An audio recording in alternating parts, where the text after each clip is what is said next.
It's not...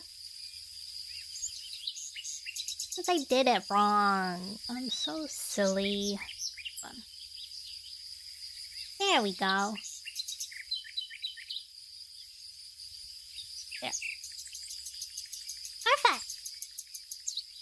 When I'm looking straight like this, am I actually looking straight? I have to like glance to the side. Hi, Laggy. How are you? Are you well? Nerd, no, that's me. For real. Cause I got nerd glasses on today. You're well? Good. I don't know why the bottom of my screen is... I think it's Discord. Oh, Discord. Why is that connected to my... Wait. Okay. No.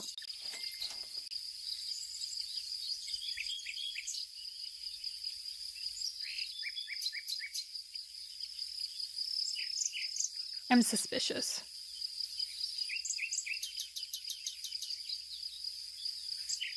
Yes, perfect. Wait. Wookie wookie. Oh my god, what just happened? Nya? Nya? You glitchified me.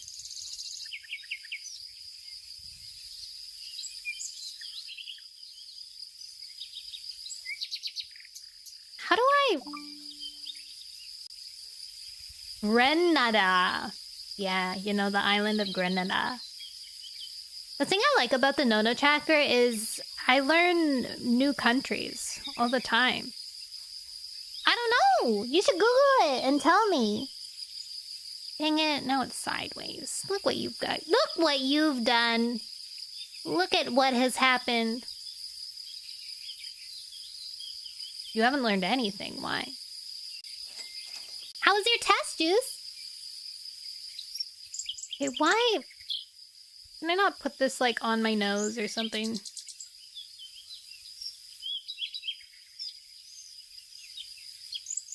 Did I do it? No.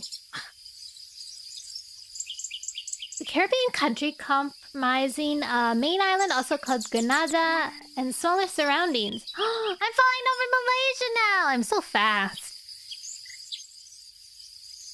I like to think because we're live streaming, we're also like simultaneously everywhere. Why is it? This is so difficult. Made me depressed, so a usual math test. Real. Why are ads starting? I don't understand pre-rolls, you guys. The other day there were no pre-rolls, and today there are pre-rolls. Even though I turned pre-rolls off. Hi, Sophia! How are you?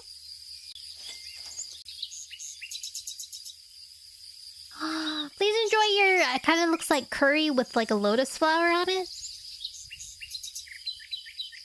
Thank you for the sub, Lala. What am I doing? Well, right now I'm trying to put my glasses on so they don't... So they aren't weird on my face.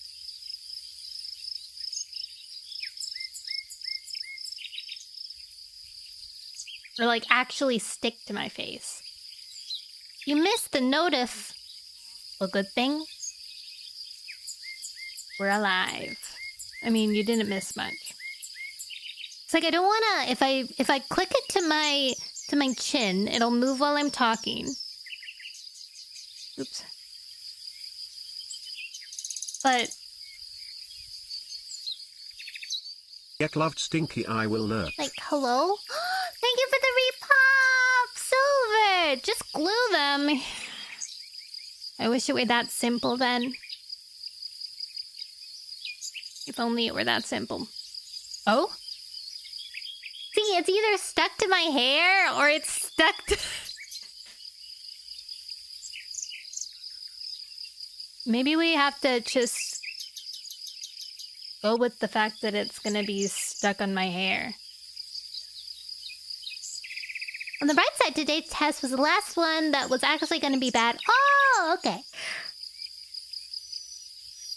That's good. Guys, Christmas is next week. Did you know that? I did, and I'm still not done. I'm still not done shopping.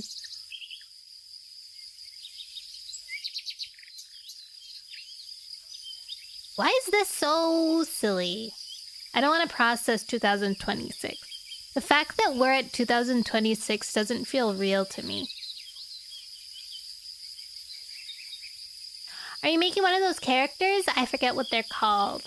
I'm a VTuber, if that's what you mean. Hi, cat! Did all my shopping for the dogs a couple weeks ago.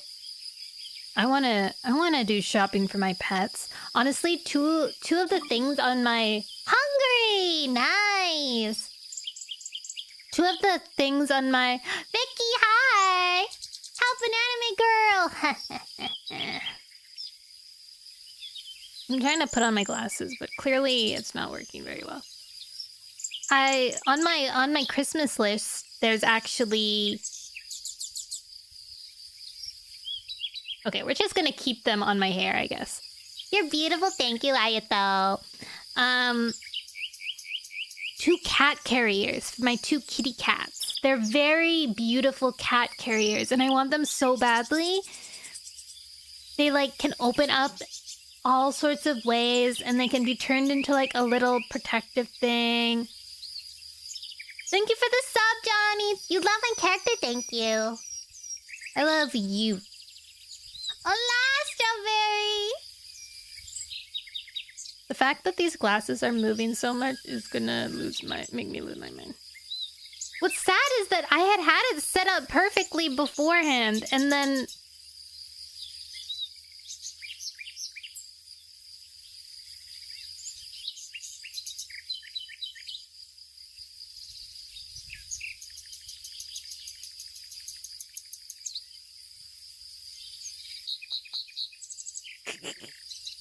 Glasses are cute. I'm trying to, because they're like moving.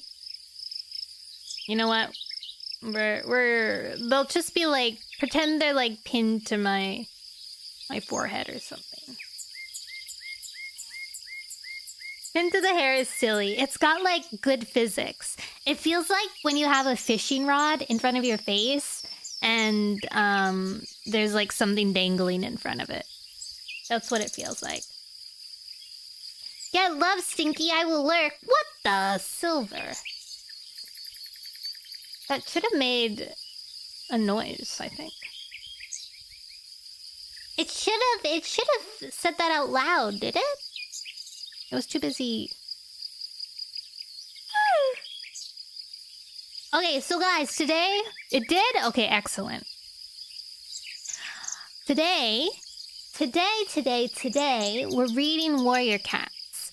Now, I decided to put us in the ASMR tag, because I feel like this can qualify as ASMR. And, I think it'll broaden my reach a little bit more. So that's what we're gonna do. And this is the final... We're starting the final book. How do you make a VTuber? That is a good question. I'm... Here. Wait. I'm gonna send... No. Yes. I'm actually gonna send you something right now. This is a guide.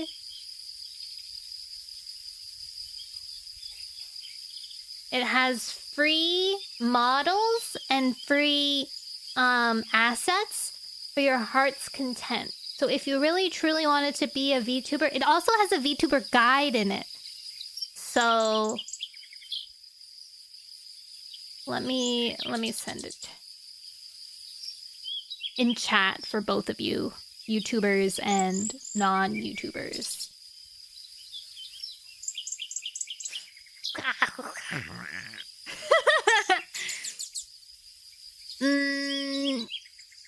So yes, we're going to... Oh, my hands are gone. We're gonna... This is the final book of Dawn of the Clans. And then we're going to read one more book that's kind of linked to Dawn of the Clans because it talks about how medicine cats were born. If you don't know what warrior cats is and you're just kind of here to hang out, that's totally fine.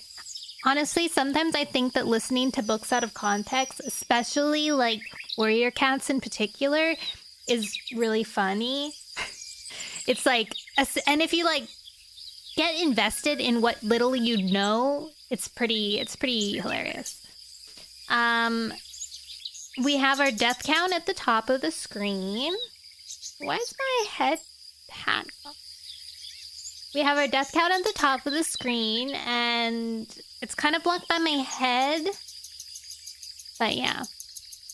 I have 2 YouTube accounts. I'm on one, and my other account has... Ooh, that's a lot of subs! Good job!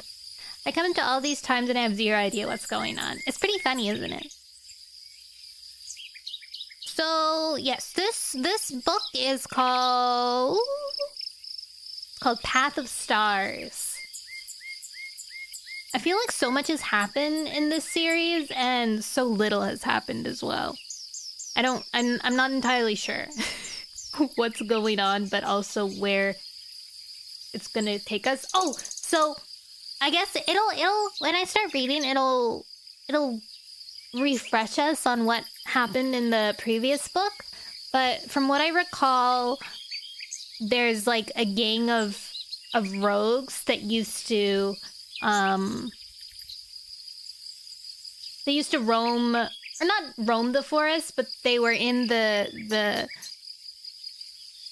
they were like street cats, and as payment to not going on and in the forest, the rogues that were in the forest would give them food as like payment, like kind of like a mobster or something, maybe.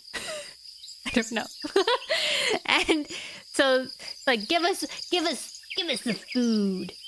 But when the mountain cats moved in and they created little clans, it meant that they weren't getting payment anymore because the rogues that were there previously felt bolder, and they didn't want to pay up because they're like, well, we have backup now. So nothing. We're not paying up. But now the rogues have made themselves known, and they're like, yeah, we want our payment now, actually. Especially now that it's winter, and we want food. So we need some food. And I believe that's where it ended. We also have 4 clans now. Amazing. We have Shadow Clan. Well, they haven't like named their names yet, but they're officially run by...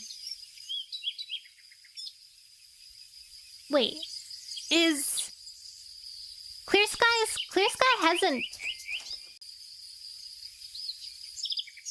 No, we have an extra one. Hi, Insane! I hope you enjoyed whatever you got. I didn't get to see it. We have 5 clans. So one clan needs to be demolished, which is definitely going to be Clear Skies. Pancake.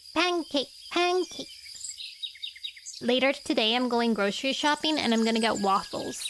I'm really excited about it. So yeah, we have Clear Sky, we have Thunder's camp, we have River Ripple's camp, we have Shadow, what's her name again? Tall Shadow's pack, and Windrunner's pack.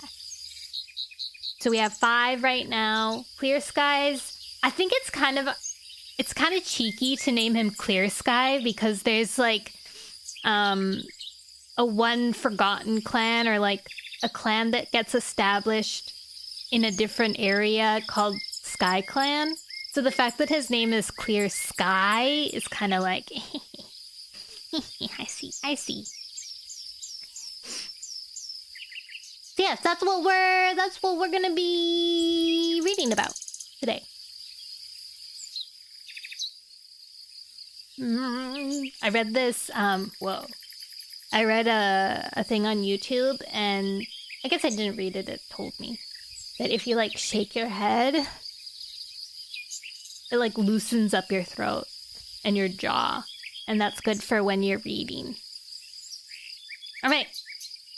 I'm gonna begin because I have to go grocery shopping, and I wanna beat this book. Last time the book took us like way longer than it should have. It took us like a month and a bit to finish the last book, and we usually can finish them in like a month, if not less. So we're gonna try and destroy this book as fast as we can. All right. Prologue. It has been a while since I've read, so it might be a bit sputtery, a bit wrong, a bit I can't pronounce things properly. Please get some chores done or play video games. Oh my god, I'm in Canada! Wow! Heck yeah!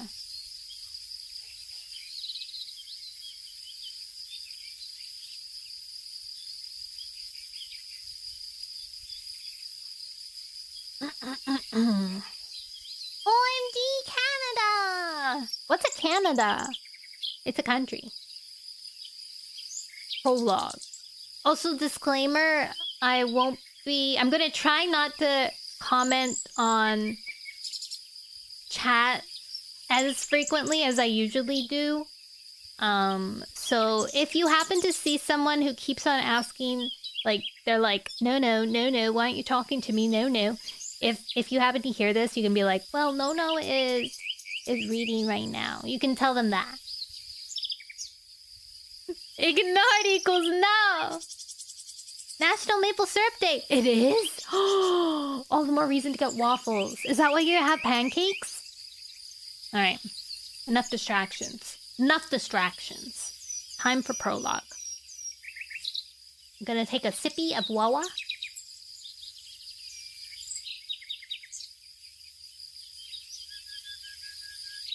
No distraction. Wait, I should make a redeem where Jingly Keys gets put in front of my face. That'd be funny.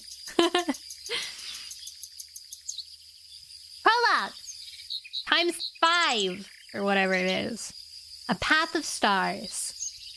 The long sweep of clouds that lingered beyond High Stones began to tear apart, and the dying sun cut through and set the peaks ablaze. Far below, crow-black shadows reached up to swallow the stone.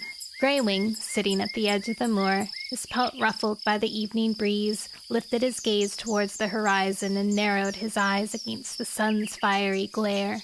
Turtletail shifted beside him, purring softly. His heart swelled with love as her fur brushed his. This moment is perfect. I never want to leave, he murmured. She stiffened sharply, and he turned to meet her gaze, puzzled by her reaction. Didn't she want to be here with him? Her green eyes shone wistfully. Your life has already changed, she told him. Has it? Greywing struggled to remember. With a jolt, he recalled Slate. His heart quickened. She was his mate now, not Turtletail. This was a dream. He blinked, guilt weighing down his belly. How could he forget his beloved Slate? Turtletail pressed her cheek against his as grief surged in his chest. For a moment, the gentle queen's death seemed as fresh as when Thunder had first told him she'd been killed in Two-Leg Place by a monster. I still miss you, he mewed hoarsely. I miss you too. Turtletail drew away slowly, but I'm glad you have Slate now. You shouldn't be alone. Are you sure you don't mind? Was Turtletail hurt that he'd fallen in love again?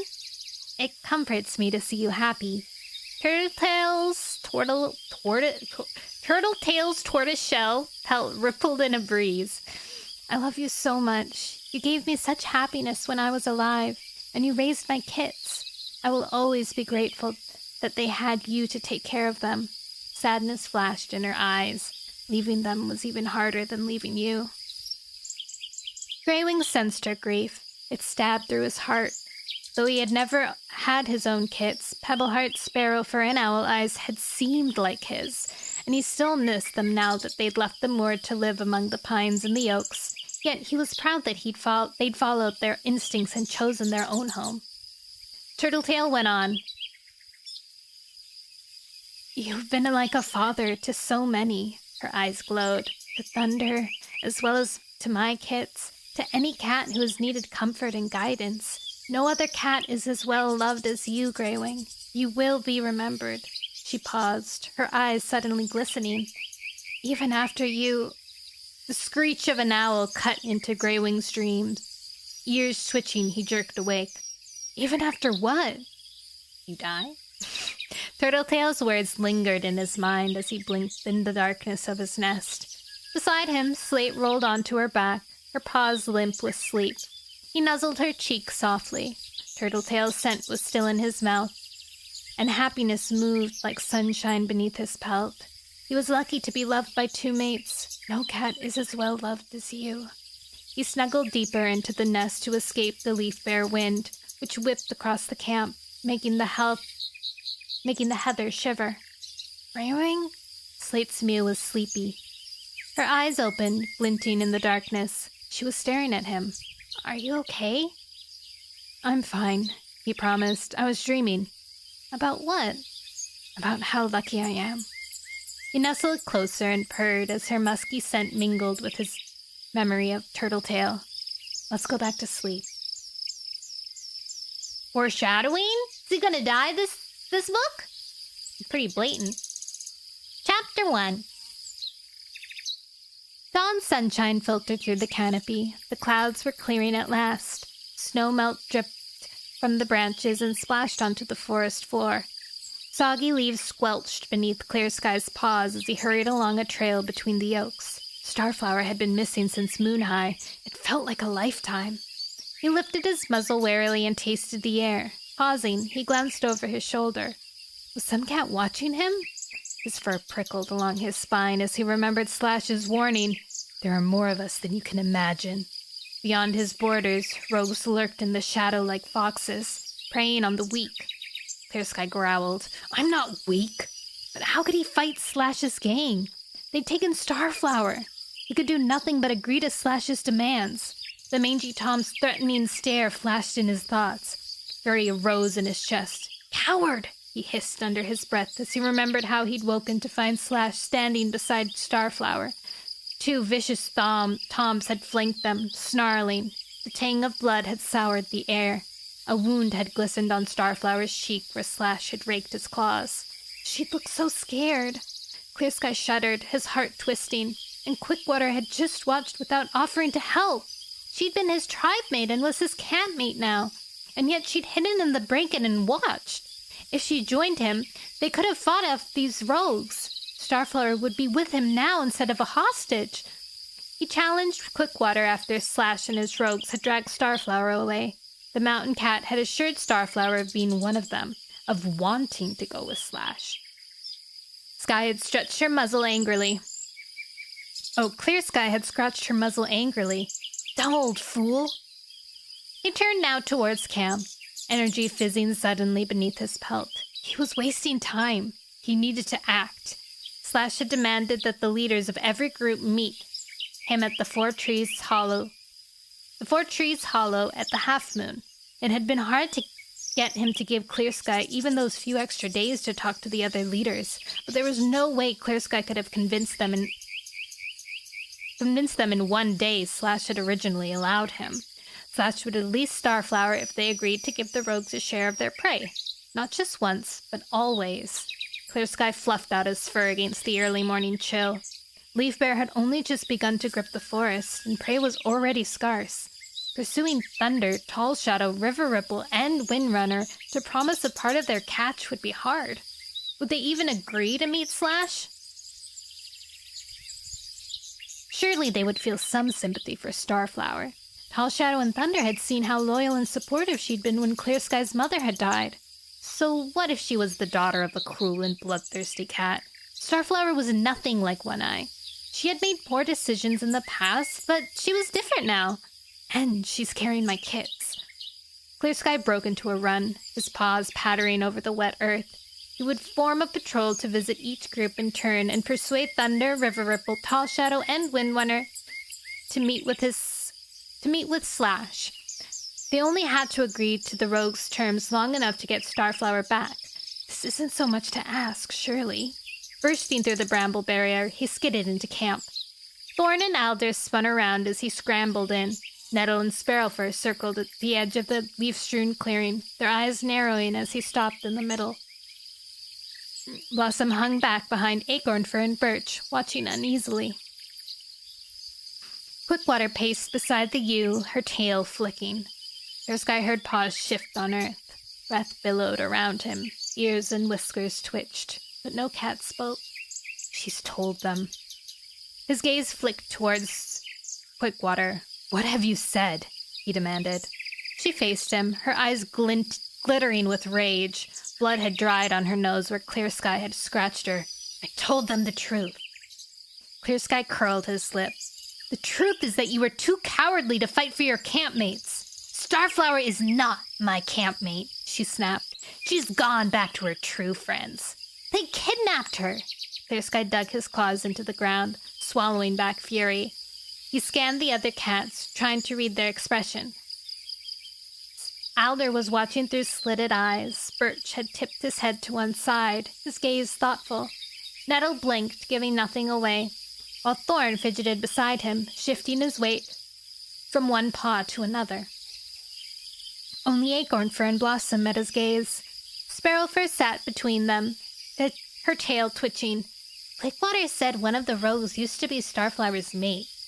"That's not true." Clear Sky's tail bristled. "Slash was a friend of One Eye. Starflower knew him, that's all." Quickwater padded forward. "The other two knew him as well. They're all from the same group of rogues. I bet Starflower knows them all." Alder blinked at Clear Sky. "How big is this group?" "I don't know." Panic sparked in Clear Sky's chest. He pictured the rogues' camp, Starflower alone, surrounded by mangy cats. "We have to get Starflower away from them." Nettle frowned. "But Quickwater says she went with them freely." "She had no choice," Clear Sky snapped. "Slash ripped open her cheek. She was terrified." Then why didn't she fight?" Quickwater demanded. "You saw why." Clear Sky turned on her. "She was outnumbered, and she's carrying kits. How could she risk their safety?" Acornfur widened her eyes. "So these three rogues took her against her will?" "Yes!" Clear Sky felt a flash of hope. Did someone believe him at last?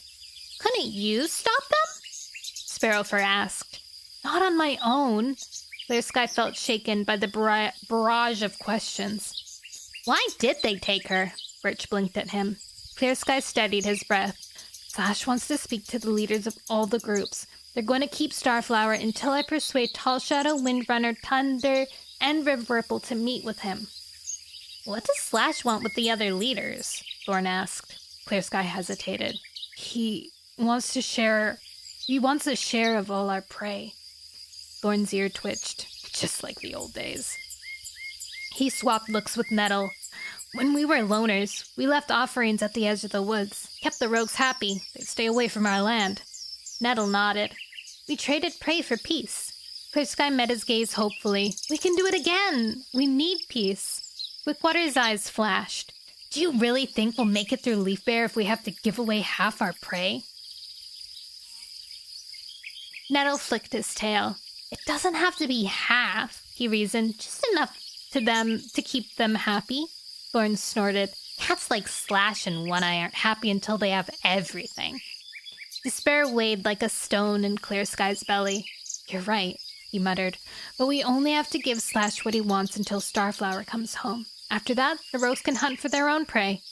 "And where do you think they'll hunt?" Birch demanded. "On our land," Blossom muttered darkly.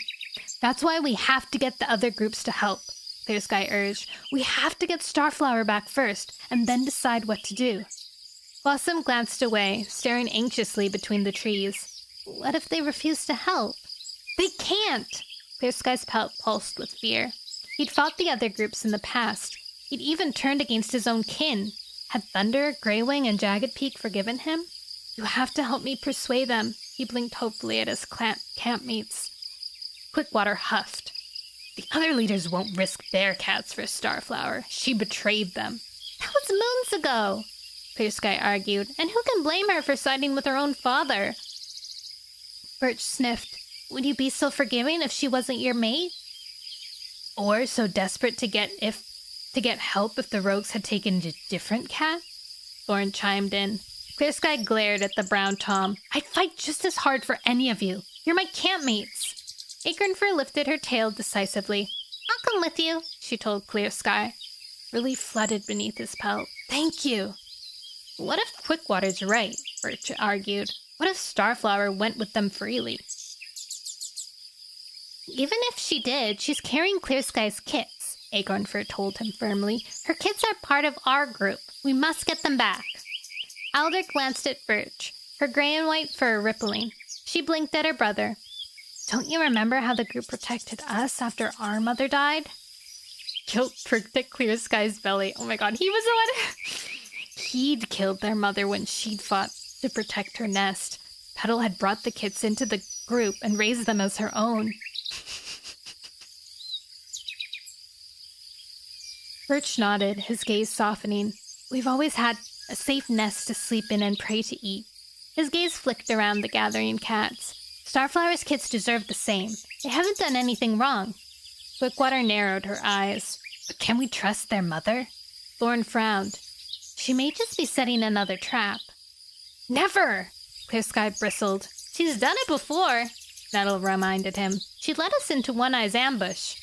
Anxious murmurs rippled around the cats. What if she set up her own kidnapping?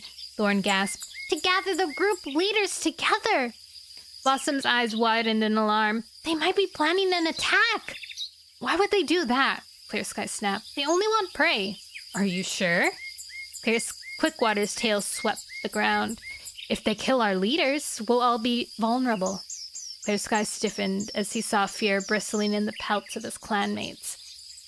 He fluffed out his fur. You talk as though we're helpless rabbits, he snapped. But our claws are long as any rogues. No one will get killed. Alder nodded. We can't let them scare us. We have to fight to keep what's ours, Sparrowfur agreed. Clear Sky looked at her hopefully. And will you come with me to persuade the other leaders? Yes. Sparrowfur padded forward. Alder followed her. I'll come too. As Clear Sky blinked at them gratefully, Thorn cut in. Isn't it wise for so many cats to leave the camp? It leaves us prone to attack. But if the rogues come back? They already have Starflower, Clear Sky told him. What else would they want? Quickwater growled ominously. The food from our mouths? Clear Sky glanced at her bitterly. Then you'll have something to fight for, won't you? He headed for the camp entrance, looking back with relief as he saw Sparrowfur, Alder, and Acornfur at his heels. He ducked through the bramble barrier and took the trail that led towards Thunder's camp. Would his son be more understanding than his campmates? How does he know where Thunder's camp is? Worry churned in his belly. Thunder had plenty of reasons not to help him. Clear Sky knew he'd never be a good father. He'd never been a good father. And Thunder had loved Starflower before she'd chosen Clear Sky as a mate. Yeah, honestly. As the path steepened towards a rise, he steadied his breath. After everything that had happened between them, could he count on Thunder's support? Yeah, let's hope my dad raise his new kids better than he raised me with the mate that I wanted to, live together with forever. And who backstabbed me. Hi, Diana. Sorry for the late reply. I just want to keep reading so not to interrupt the story. I get too distracted during these streams, and it takes a bazillion years to finish each book. Chapter 2. Thunder pricked his ears at the sound of tiny paws pattering over wet leaves. He stopped, heart quickening, and signaled to Lightning Tail with a twitch of his tail. As Lightning Tail froze behind him, Thunder dropped into a hunting crouch and opened his mouth. Through the scent of musty leaves, he tasted mouse. It was the first ground prey he'd smelled since they'd left camp at dawn. The dripping forest canopy rustled as birds flitted from tree to tree. The forest seemed dead, as though the recent snows had frozen all life. The mouse moved again, and Thunder glimpsed fur beneath a trailing bramble, which spilled over the top of a rise. Keeping low, he crept forward. The mouse darted deeper into the bramble. Thunder's belly tightened with anticipation. He quickened his pace, then leaped, sailing through the air, his claws outstretched. He narrowed his eyes as he plunged through the spiky branches and landed squarely on the mouse.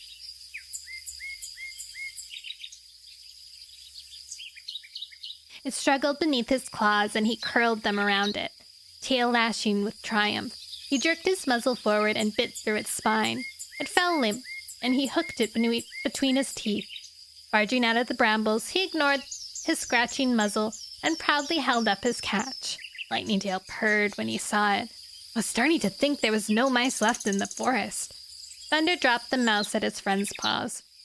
Cold weather came too early. He glanced at the forest, frost-scorched berries, shriveled on the brambles around them, destroyed their food. Lightning Tail stared at the mouse. Hungry prey won't last long. Anxiety tugged at Thunder's belly. What if the prey didn't last until newly? Perhaps they managed to store enough food before the snow came? He meowed hopefully. Lightning Tail glanced around. Mice and squirrels might only be hiding until the thaw's finished. I guess. Thunder tried to push away his doubts. Let's keep hunting. He was leader. He was supposed to know what to do. But he couldn't make prey appear out of thin air. He picked up the mouse and followed the rise, climbing over the roots that snaked across the earth. He knew there was a crop of boulders near the top of the ravine. Prey might have burrowed deep into the crevices there. As he headed towards them, glancing wistfully up at the treetops, Lightning Tail fell in beside him. Early sunlight glowed between the bare branches. Thunder's thoughts flashed to the previous day. He had helped move the heavy stone in the 4 trees hollow and watched as Clear Sky, Greywing, Jagged Peak, Sun Shadow, and Tall Shadow had laid Quiet Rain to rest beneath it. Wait. Oh, okay. I'm Quick Water, and Quiet Rain. They're different cats. Galaxy. The old she-cat's body was safe now from prowling foxes.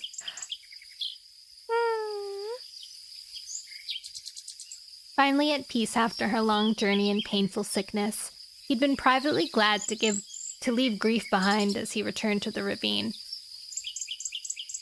His friends had welcomed him happily, listening solemnly as he'd shared the news of Quiet Rain's death, and murmuring with surprise when he told them that Greywing had left Tall Shadow's group to return to the moor. I hope he has finally found his true home. I saw you panic for him. I was like, wait, was there a time skip? Did they kill Quickwater? So funny. Thunder had never regretted leaving Clear Sky's group and starting his own. Leaf, Pink Eyes, Owl Eyes, Lightning Tail, and Milkweed were loyal and brave, and he was grateful that they decided to come with him to the new camp. For the first time, Thunder was where he felt he belonged. On the moor, Greywing's kindness had never eased Thunder's craving for the love and approval of his father, Clear Sky. In Clear Sky's camp, he'd never felt fully accepted. Now he knew that he no longer needed either of them. He was guided only by the needs of his group. They depended on him, and he was determined not to let them down. He was a leader. As they neared the rocks, Lightning Tail's mew cut into his thoughts. The group should practice tree climbing. The Black Tom stopped and gazed up at the wide trunk of an oak. A blackbird was hopping along a lower branch. Thunder stopped, then laid the mouse on the ground. Try it, he encouraged. Lightning Tail circled the tree, then reached up and hooked his claws into the mossy bark. Hauling himself up, he sent fuzzy pieces showering down. The blackbird jerked about, eyes sparkling as it caught sight of Lightning Tail. With a squawk, it fluttered upward and landed easily on a branch overhead. Lightning Tail growled. Why does the best prey have wings? Movement caught Thunder's eyes. His gaze snapped towards the rocks. A thrush was stuttering over the top, stopping every few steps to peck at the cracks in the stone. Thunder froze. There was no undergrowth between him and the thrush. One move and he'd be spotted. He stared, paws rooted to the ground. A thrush would make a good meal for clover and thistle. They were only 4 moons old, and the bird would fill their bellies easily. He watched it hungrily. How could he get near enough and pounce without being seen? Slowing his breath, he'd crouched and slithered like a snake along the forest floor. Wet leaves soaked his belly. Heart pounding, he fixed his gaze on the thrush. Suddenly, a black shape dropped from above. Thunder gasped. Pelt bushing. Lightning tail! Had the tom fallen? Panic flashed beneath Thunder's fur.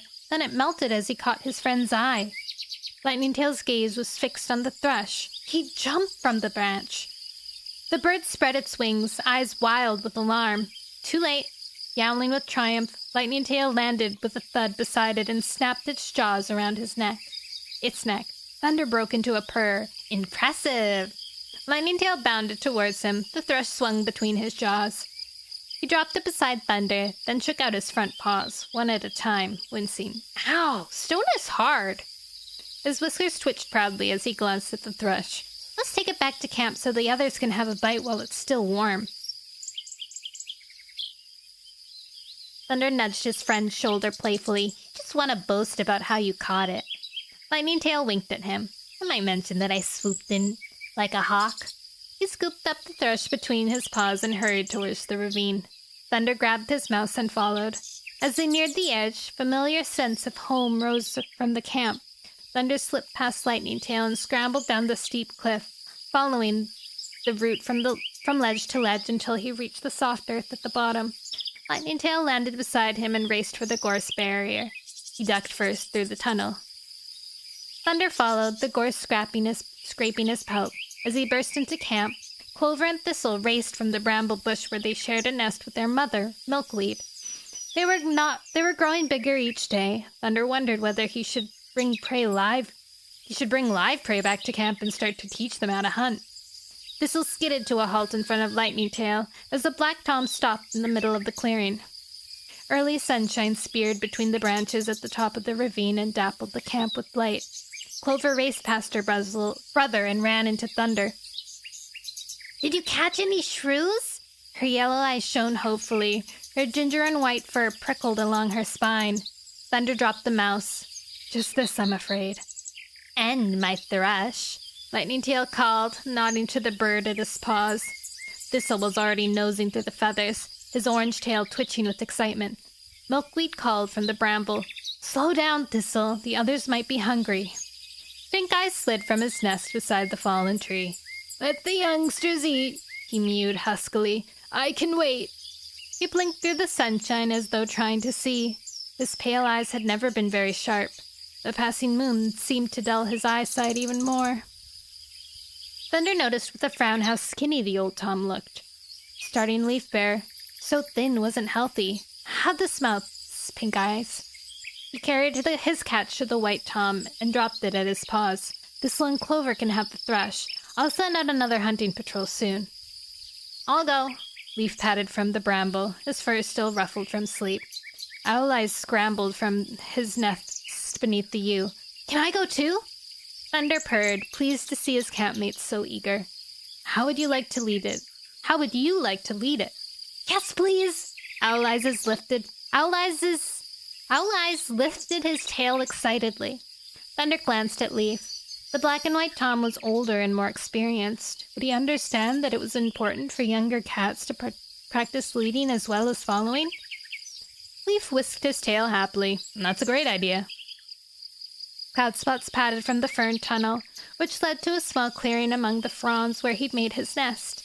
The ferns were dying back now, but Bracken crowded behind, sheltering the den with stiff orange leaves. Cloud Spots still looked bleary with sleep. I smell prey. He glanced at the thrush, and his gaze flicked towards the mouse, at Pink Eyes' paws. Is that all you found? There was worry in his mew.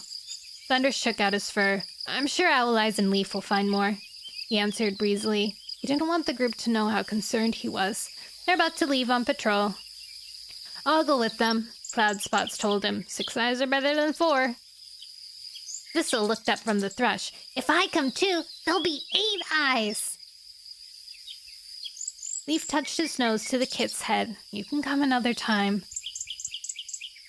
You can check out You can check the ravine for mice while we're gone. Owl Eyes was already hurrying into the camp entrance, Cloud Spots at his heel. I already checked there yesterday, Thistle complained. There aren't any.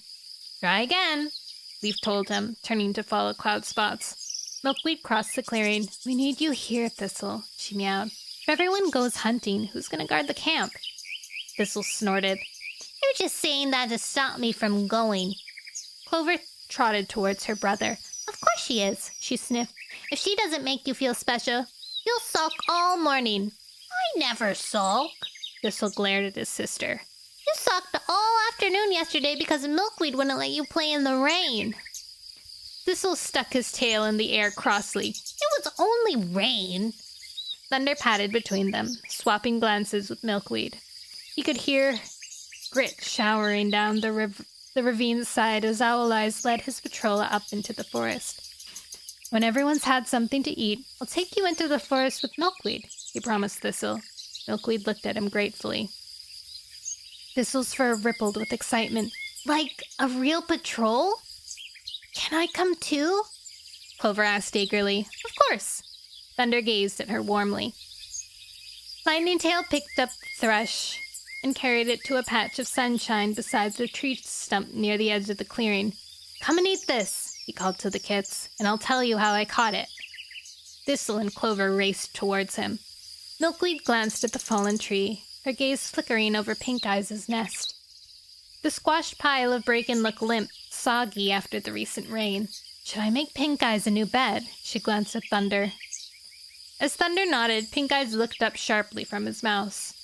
I can make my own nest, he grunted. I know, Milkweed answered. But why don't I get it started and you can help me when you finish eating? You can gather fresh bracken and you can scrape moss from the fallen tree and spread it in the sunshine to dry. She didn't wait for a reply, but crossed the clearing. As she disappeared into the bracken. Oh. Lightning Tail's pelt caught Thunder's eyes. The Black Tom was diving across the clearing, forepaws outstretched. Thistle and Clover stared at the Tom, wide-eyed, their mouths full. The thrush didn't even see me, Lightning Tail told them as he demonstrated his move. I just swooped on it as silently as an owl. Will you teach me how to climb trees? Clover asked. We're not squirrels. Pink Eyes swallowed the last morsel of his mouse. Thunder felt a flicker of relief that the old cat had not lost his appetite. Thistle sniffed. That doesn't mean we can't climb. Pink Eyes gave his forepaws a quick lick and stood.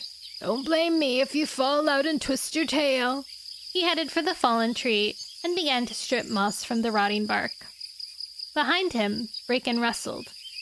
Thunder heard roots tear as Milkweed held up fresh stems. Thunder glanced at the pale blue sky. Moons of cold weather lay ahead. How would he keep his cats well fed if prey was already scarce? He hoped Owl Eyes, Cloud Spots, and Leaf would find better hunting than he and Lightning Tail had. If they don't, I'll go out again later. He was determined he would never let his cats go hungry. Never? His pelt prickled. Was that a promise he could make?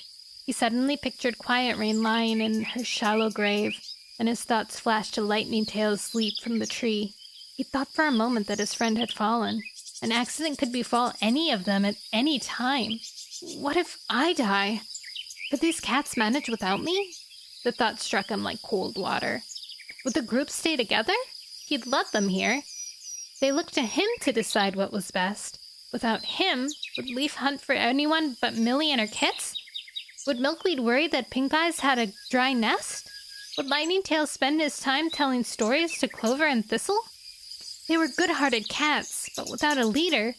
Would they think of themselves as a group, or would they drift back to being rogues? What if they rejoined Clear Sky's group? Thank you for the fall of fire rescue guy. Welcome to the Pop-Up Parade.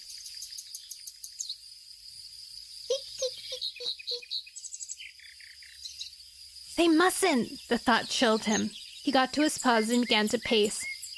Clear Sky had mellowed these past moons, but Thunder knew what his father was capable of. Cats had died at his claws. I won't die, Thunder told himself. I can't. These cats need me too much. As he tried to push Worry away, stones clattered down the side of the ravine. He looked up, straining to see over the gorse barrier. Was the hunting party back already? Thistle and Clover jumped to their paws. They raced towards the camp entrance. "It's Owl Eyes," Clover called, her nose twitching. "I can smell him." "You're just guessing," Thistle scoffed. "How can you smell him from here?" "I can smell nearly as well as Pink Eyes." She looked toward the old Tom expectantly. "Clover's right," Pink Eyes confirmed, his gaze fixed on the long strip of moss he was peeling from the fallen tree. Paws thumped onto the ground beyond the barrier. Thunder crossed the clearing, weaving in front of the kids. Whoever was approaching the camp was in a hurry. He pricked his ears as Owl Eyes burst through the gorse tunnel. Alarm sparked in the young Tom's gaze. "Clear Sky's coming," he puffed. "He has a patrol. Acornfur, Sparrowfur, and Alder are with him." "Did you speak to them?" "Oh, sorry, that wasn't a kit." "Did you speak to them?" Thunder demanded. "Cloudspots and Leaf are talking to them now. Leaf sent me back to camp to warn you." Lightning Tail hurried to Thunder's side. "What's the problem? Is Clear Sky starting another fight?" "Why would he?" Pink Eyes blinked at them from across the clearing. "There's nothing to fight about." "Clear Sky can always find something to fight about." Lightning Tail growled darkly. "Why else would he bring a patrol here?" Thunder's ears twitched. Clear Sky had shown no hostility the last time they had met. He'd been stricken with grief at Quiet Rain's death. "He's probably just bringing news," he told Lightning Tail. "He doesn't need to bring 3 campmates to share news," Lightning Tail argued. Paws scrambled down the ravine beyond the gorse. Thunder lifted his chin. "Why don't we just wait and see?" He shot Lightning Tail a warning look. His friend could be hot-headed and was a bit wary of Clear Sky. "I don't want unnecessary arguments." The gorse shivered and Clear Sky hurried in. His gray fur was ruffled and his eyes glittered with panic. Acornfur, Alder, and Sparrowfur hurried in behind him, their gazes solemn. Thunder blinked at his father. "Are you okay?" Anxiety sparked in his pelt. "I need your help." Clear Sky's tail swished restlessly. Thunder frowned. "Why?" "Slash has taken Starflower," Clear Sky told him. "He's holding her hostage." Slash. The name rang in Thunder's mind like the call of a distant bird. He'd heard it before. But where? He stiffened. Fern. She was a young rogue she-cat that he'd met with Greywing. Greywing had been taking her to Tall Shadow's camp to escape Slash.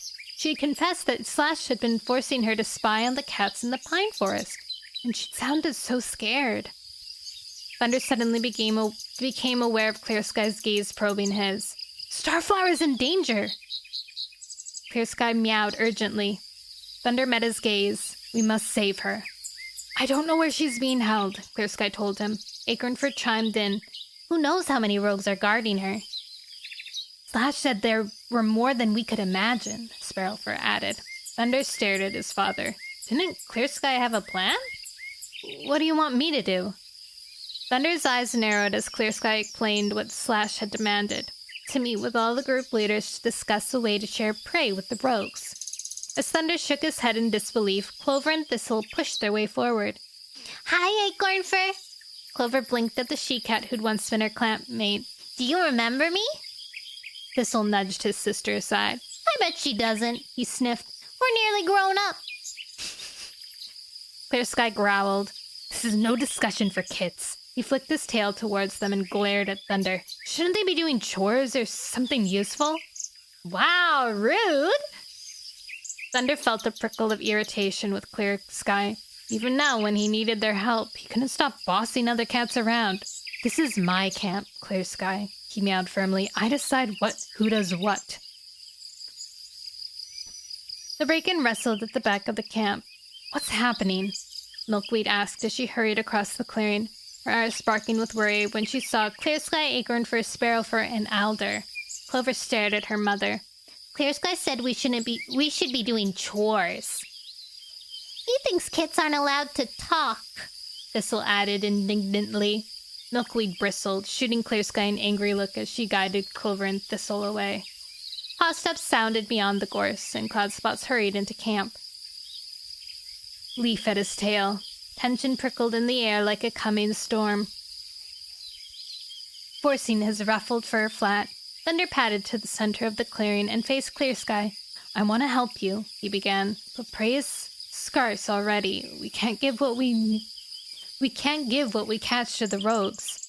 Clear Sky stepped forward, his tail twitching angrily. "You have to! Slash will kill Starflower if we don't do as he says." Lightning Tail growled. "If we agree to their demands, these rogues will think we're weak, and they'll keep pushing us around." Leaf nodded. "He's right. Rogues like that are worse than foxes, too lazy to hunt for themselves, but happy to bully other cats into doing it for them." Milkweed moved closer to her kits, wrapping her tail around them.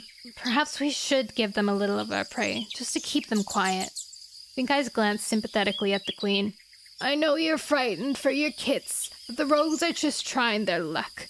If we give in now, they'll keep pushing until they drive us away. We've worked hard to make this land our own." "Exactly!" Lightning Tail snapped. Thunder kneaded the ground anxiously. He glanced at Lightning Tail. His friend's eyes shone with rage. Leaf circled the visitors, his black and white pelt spiking along his spine. Cloud Spots watched in narrowed eyes. Clear Sky's gaze fixed desperately on Thunder. "You have to help me." "Why?" Bitterness suddenly rose in Thunder's throat. "You never helped me." Why hadn't Clear Sky ever shown as much concern for his mother? If he had, Storm and his littermates might still be alive. He pushed the thought away. The past was over. Clear Sky needed his help. No matter how bad a father he'd been, he was still a cat who deserved to be heard.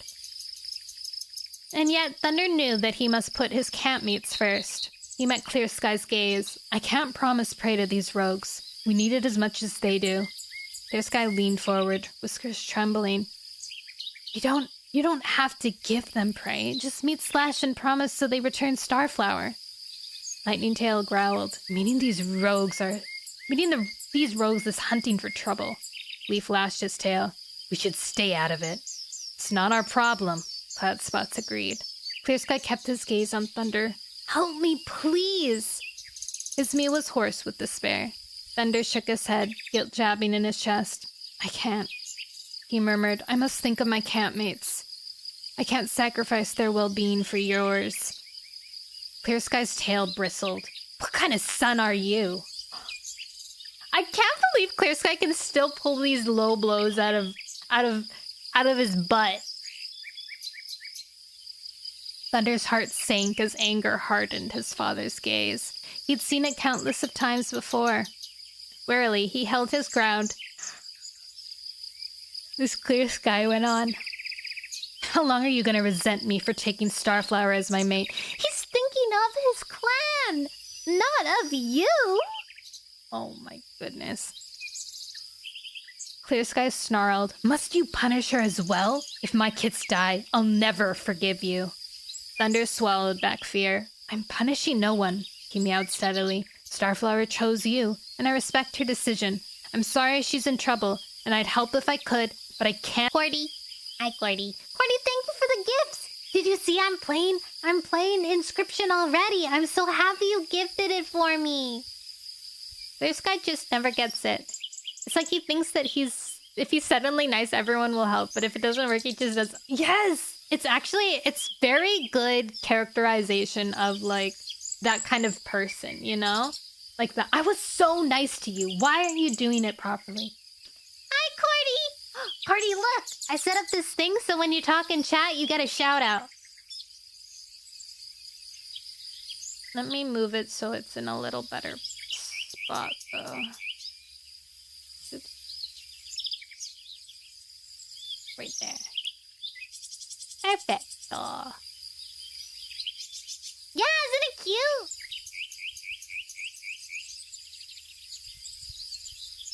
Yeah, he's really, like, every now and then you're like, okay, I'm kind of getting used to Clear Sky. He's growing better a little bit. And then he goes and he says something or does something and you're like, okay. Thank you, Cordy!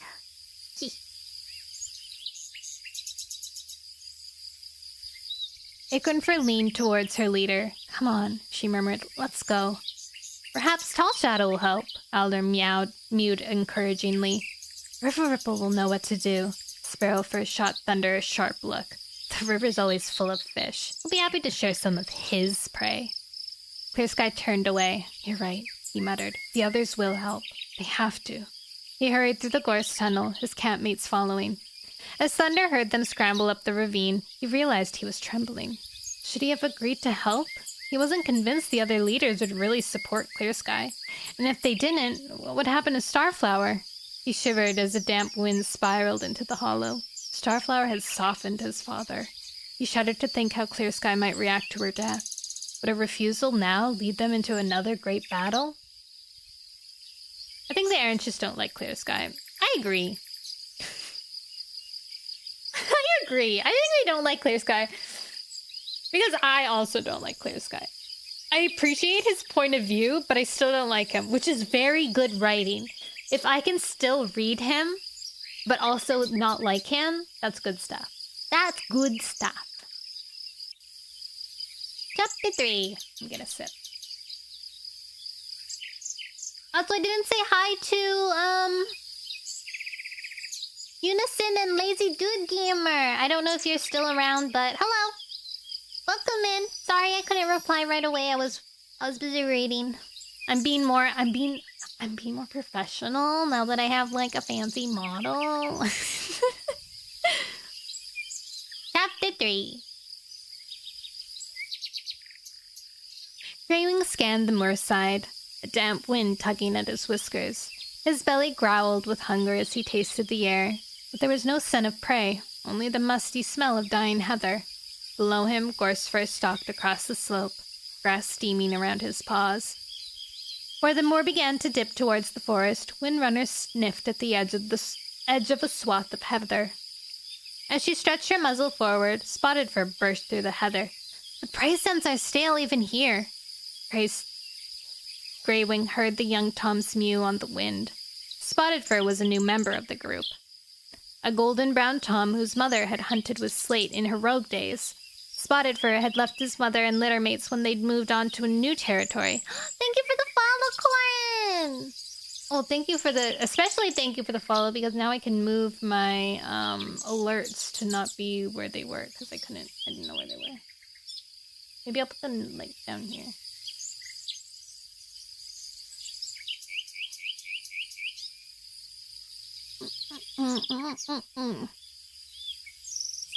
Windrunner hadn't been keen to accept a rogue as a campmate, but Slate had vouched. Oh my gosh! Hi! What the heck? You followed me and then you secretly dumped the raid on me? Oh my gosh! Hello, Overwatch 2. Welcome in. Thanks for hanging out today, Mippy. Hi, Corin. Hi, that crazy fan. Hello, everyone. Welcome to the Popka Parade, where we travel the world and spread hope and joy. Now you too will do that. Let me read your cute little message. You've got to check out Corin. This adorable mage VTuber isekai'd into our world and is learning modern life through gaming. Wise. From Overwatch to Fortnite and even some horror games, Corin's variety streams are a blast. Plus, they're super friendly and love chatting with viewers. Don't miss out this enchanting streamer. Aw, so cute! Wait, we have to go follow Corin. If I'm not following Corin already. Paul, what's up? I'm not! Okay, instant follow. Thank you for the follow! Oh, yeah, okay, it is actually. Just need to make the alerts go up a little bit higher. Welcome in, and thank you for the compliment! Today we are reading Warrior Cats. We are only on chapter 3. I'll be lurking, haha. Sweet lurking? I was gonna say sweet dreams, but I don't know if you're gonna sleep, so I guess sweet lurking works. Yeah? I hope you guys have a wonderful rest of your day. And Corin, good work today. You did well. If you guys need something to lurk to, this is a perfect stream too. I'll just be reading some pleasant cat stories And you can do some chores, maybe do the dishes, play some games, whatever you want. Okay, I'm going to continue reading now. Hello, it's nice to meet you. It's nice to meet you too. I'm going to keep reading. I try not to talk to chat while I'm reading, but sometimes I get distracted because we're trying to speed up our reading process because I get so distracted by chat and I start talking to them in the middle of a chapter. So I'm going to try and be professional. You're cute. Okay, let's go. Where was I? Reading time.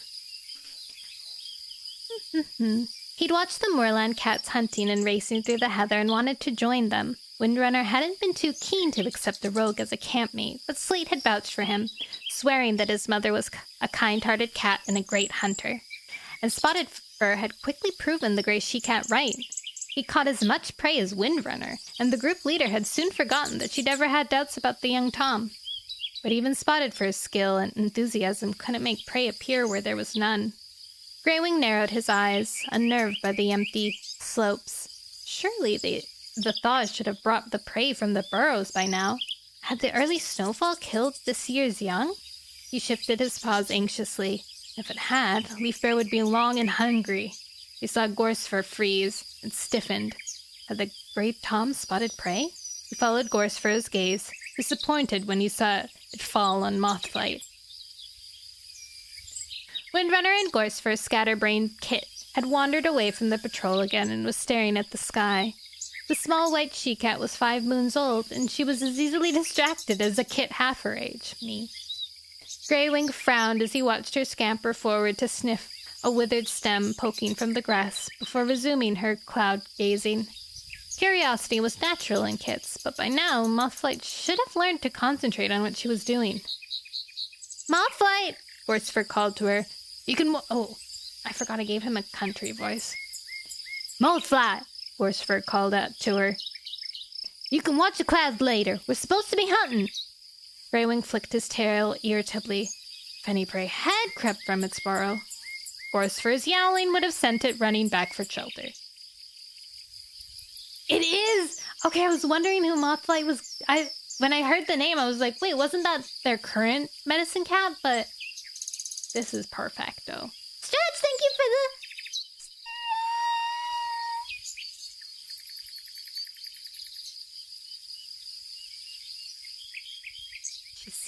She's seen wonderful things.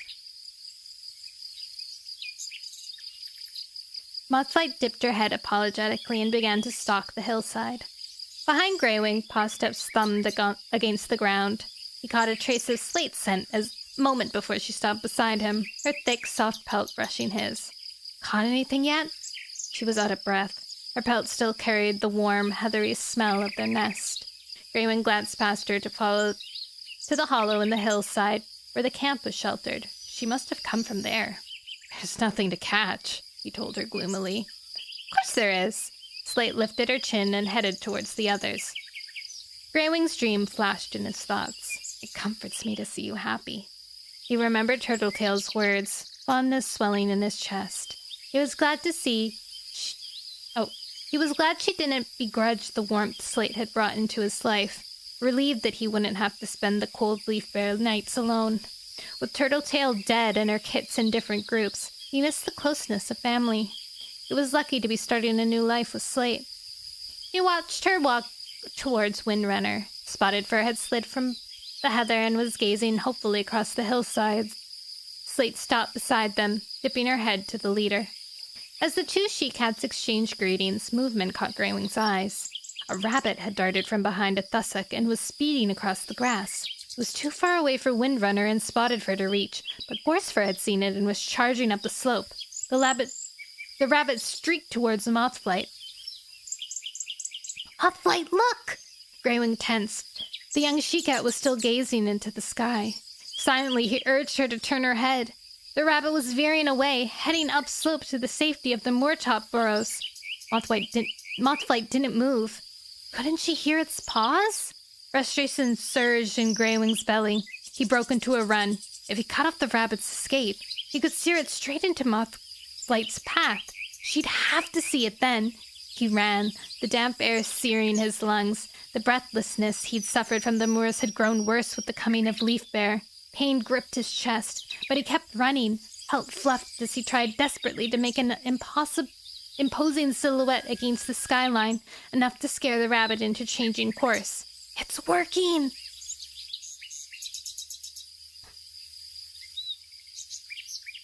Hope surged through his fur. The rabbit's eyes sparkled with fear, and it skidded wildly away from him. Mothflight stood, face to the sky, and stared dreamily upwards. She must hear us close by now! The ground seemed to tremble with the thrumming of his paws. Even Windrunner's spotted friend Slate had turned to watch. Roarsfur was still chasing, too far behind, eyes fixed on the rabbit. Mothflight! Greywing yowled as the rabbit streaked past her. She turned and blinked at him. Oblivious as the rabbit shot past her and disappeared over a rise. Oh my god. Greywing pulled up, his paws slithering on wet grass, and stopped a tail length away from Mothflight. He glared at her. What in all the stars are you doing? His lungs burned as he struggled for breath. She blinked at him anxiously. Are you okay?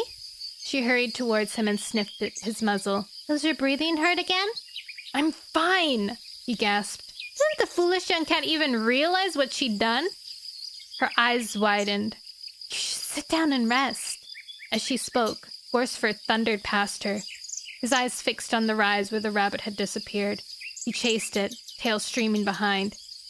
Mothflight stared after her father, confusion showing in her round gaze. Didn't you see it? Greywing puffed. See what? Anger flared in Greywing's belly. Taste the air! Its scent is everywhere! Obediently, Mothflight opened her mouth, her pink tongue showing between her teeth. Licenciaca? What am I saying? Licenciaca!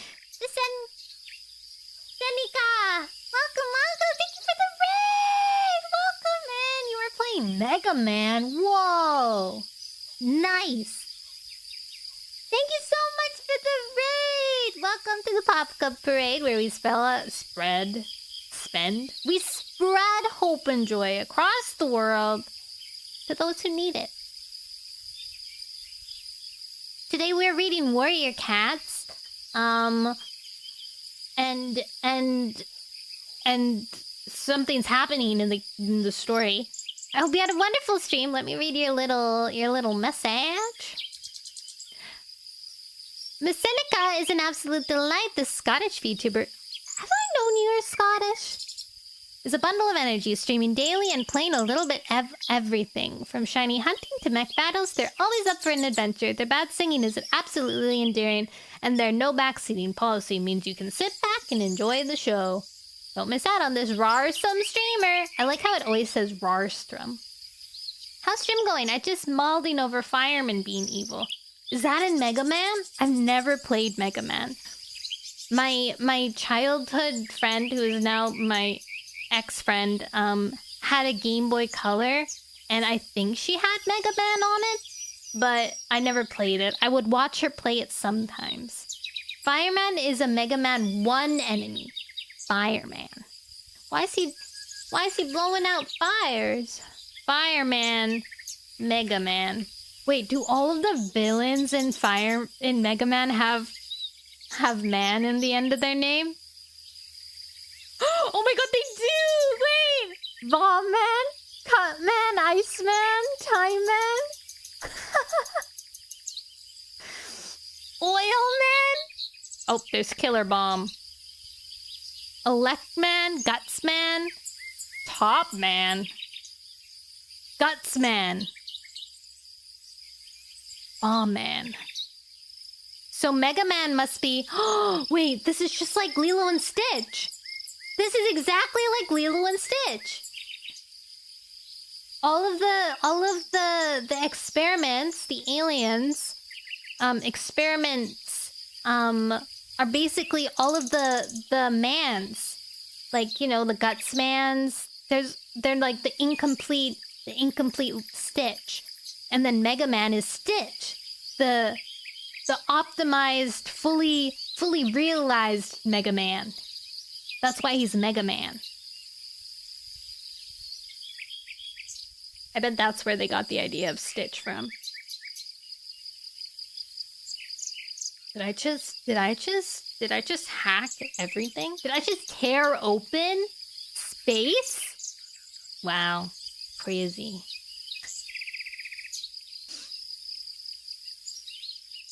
Let me have a little sippy of Wawa.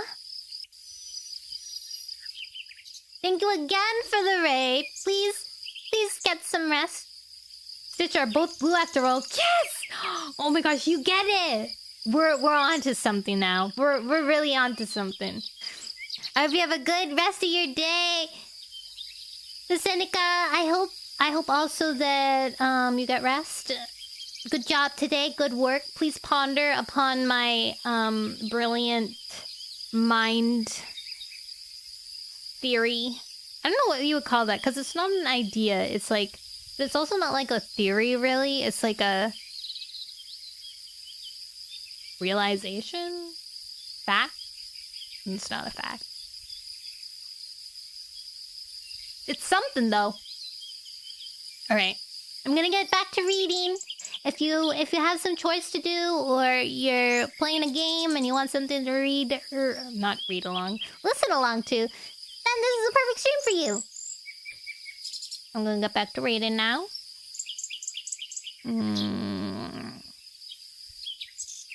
Hi Leo, welcome!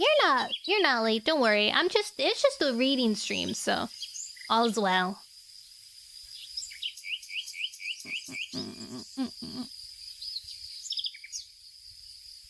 Anger flared in Greywing's belly. Taste the air! Its scent is everywhere! Obediently, Mothflight opened her mouth, her pink tongue showing between her teeth. A rabbit! She gasped, her eyes widening suddenly. Greywing could hardly believe his ears. How did you miss it? I'm so sorry! She jerked her head around, scanning the grassy moorside, but the rabbit had long disappeared over the rise, followed by Gorsefur. Windrunner charged towards them. Mothflight shifted her paws self-consciously as her mother stopped and stared at her accusingly. I was watching clouds, she murmured. One looked just like a rabbit. Greywing glanced at the sky. The clouds were pilling so thickly now that he was amazed she could make out any shape at all.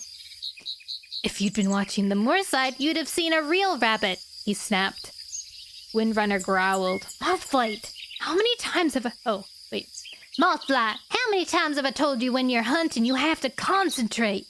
Mothflight bowed her head. I'm sorry. Sorry doesn't feed you campmates. Windrunner's ear twitched. I'll try harder next time, Mothflight promised. You said that last time, Windrunner hissed. Greywing felt a sudden wave of sympathy for Mothflight as she gazed pitifully at her mother. Perhaps the young cat just wasn't cut out to be a hunter. She might be more use in camp, clearing out bedding and building new dens. He flicked his tail towards the hollow. Why don't you see if Reed and Minnow need you to fetch more heather? He had left the pair weaving a shelter against the camp wall, threading heather stems into the gorse to make a den. Dustmuzzle was helping them. Perhaps he should have brought Dustmuzzle on the patrol instead of Mothflight. The young Tom was far more accomplished hunter than his sister. Mothflight blinked at him eagerly. Let me follow the rabbit's trail. Please, I have a good nose. I'm sure I can find where it's gone. Windrunner snorted. It'll be deep in a burrow by now. You're probably mouse-brained enough to follow it in and get lost. Then we'll have to send a search party to find you. Mothflight seemed to shrink inside her pelt. Greywing's heart twisted. Perhaps we can follow its trail together. As he spoke, Gorsefur appeared on the rise. The rabbit was clamped between the Tom's jaws. You caught it! Greywing purred. Gorsefur slowed as he neared them and laid the rabbit beside Windrunner. Mothflight's gaze shone with guilt. I'm sorry for being such a mouse brain. No harm done, Gorsefur meowed breezily. Windrunner lashed her tail. What if you hadn't been there to fix Mothflight's mistakes? She glared at her mate. Gorsefur met her stare calmly. She's still young. She's old enough to stop a rabbit when it's practically tripped over her. Windrunner snapped. Mothlight glanced anxiously from her mother to her father. I promise I won't do it again.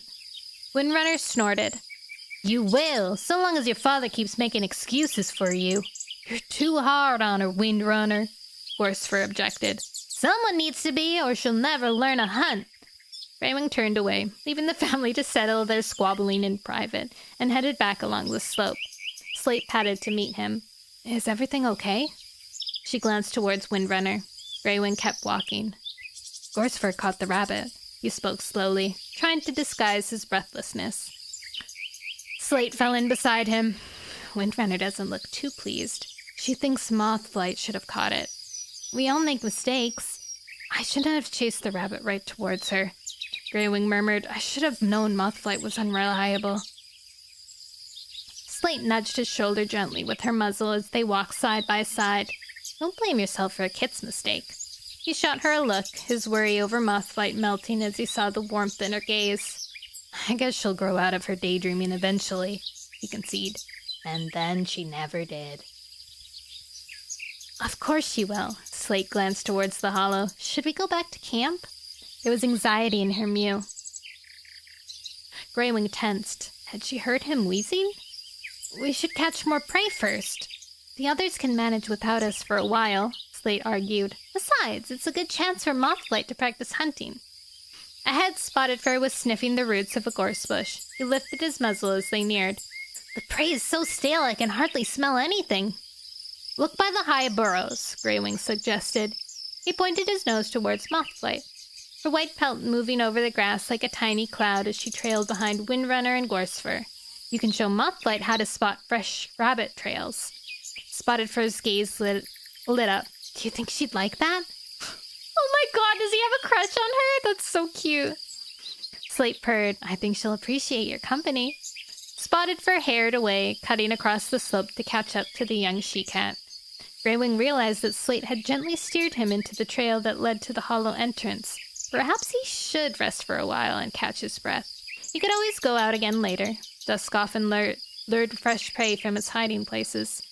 As they crossed the smooth grass outside the camp entrance, familiar scents touched his nose. His pelt prickled with curiosity. Clear Sky and Tall Shadow had passed this way. What had brought them here? He quickened his step, hurrying into camp. His brother was pacing the clearing. Tall Shadow sat at the edge, her gaze dark. Reed and Minnow were working on their den beside the wall, their gaze flickering nervously towards the visitors as they wove heather into the rough frame jutting from the gorse. Dustmuzzle sat near them, his gray tabby pelt prickling as he stared at Clear Sky from beside a pail of heather springs. Clear Sky jerked his gaze expectantly towards Greywing. Is Windrunner with you? I must speak with her. He slid past Greywing and peered through the gap in the gorse. Reed told me you were hunting together.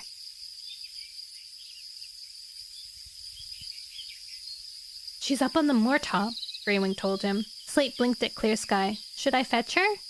Fetch her? Clear Sky echoed, his thoughts clearly distracted. Greywing noticed his brother's unkempt pelt. The fur around his neck clumped in thick spikes. Something was wrong. He nodded to Slate. Go and get Windrunner. She clearly recognized the urgency in his mew and dashed from the camp. Greywing searched Clear Sky's gaze, alarmed to see fear sparking in its blue depths. Something was very wrong. What's happened? They've taken Starflower! Clear Sky kept pacing. Who's taken Starflower? Greywing's heart quickened. Tall Shadow padded forward. Slash and his rogues. Greywing's thoughts whirled. Slash! The cat who had been using Fern to spy on Tall Shadow's group. He'd left Fern in Tall Shadow's care, though he hadn't told the Black She-Cat why. He hadn't wanted her to worry. Had he been foolish to leave one of Slash's rogues among the forest cats? Where's Fern? Fern? Tall Shadow blinked at him. She left us soon after you did. Alarm prickled beneath Greywing's pelt. Had she been spying for Slash all along? Did she say why? No. Tall Shadow tipped her head curiously. She just disappeared. I wasn't surprised. She couldn't seem to settle. It was like she had something on her mind. As though she was frightened. Why hadn't Fern stayed with Tall Shadow's group? Hadn't she felt safe, even there? Fear wormed beneath Greywing's pelt. Slash was clearly more dangerous than he'd imagined.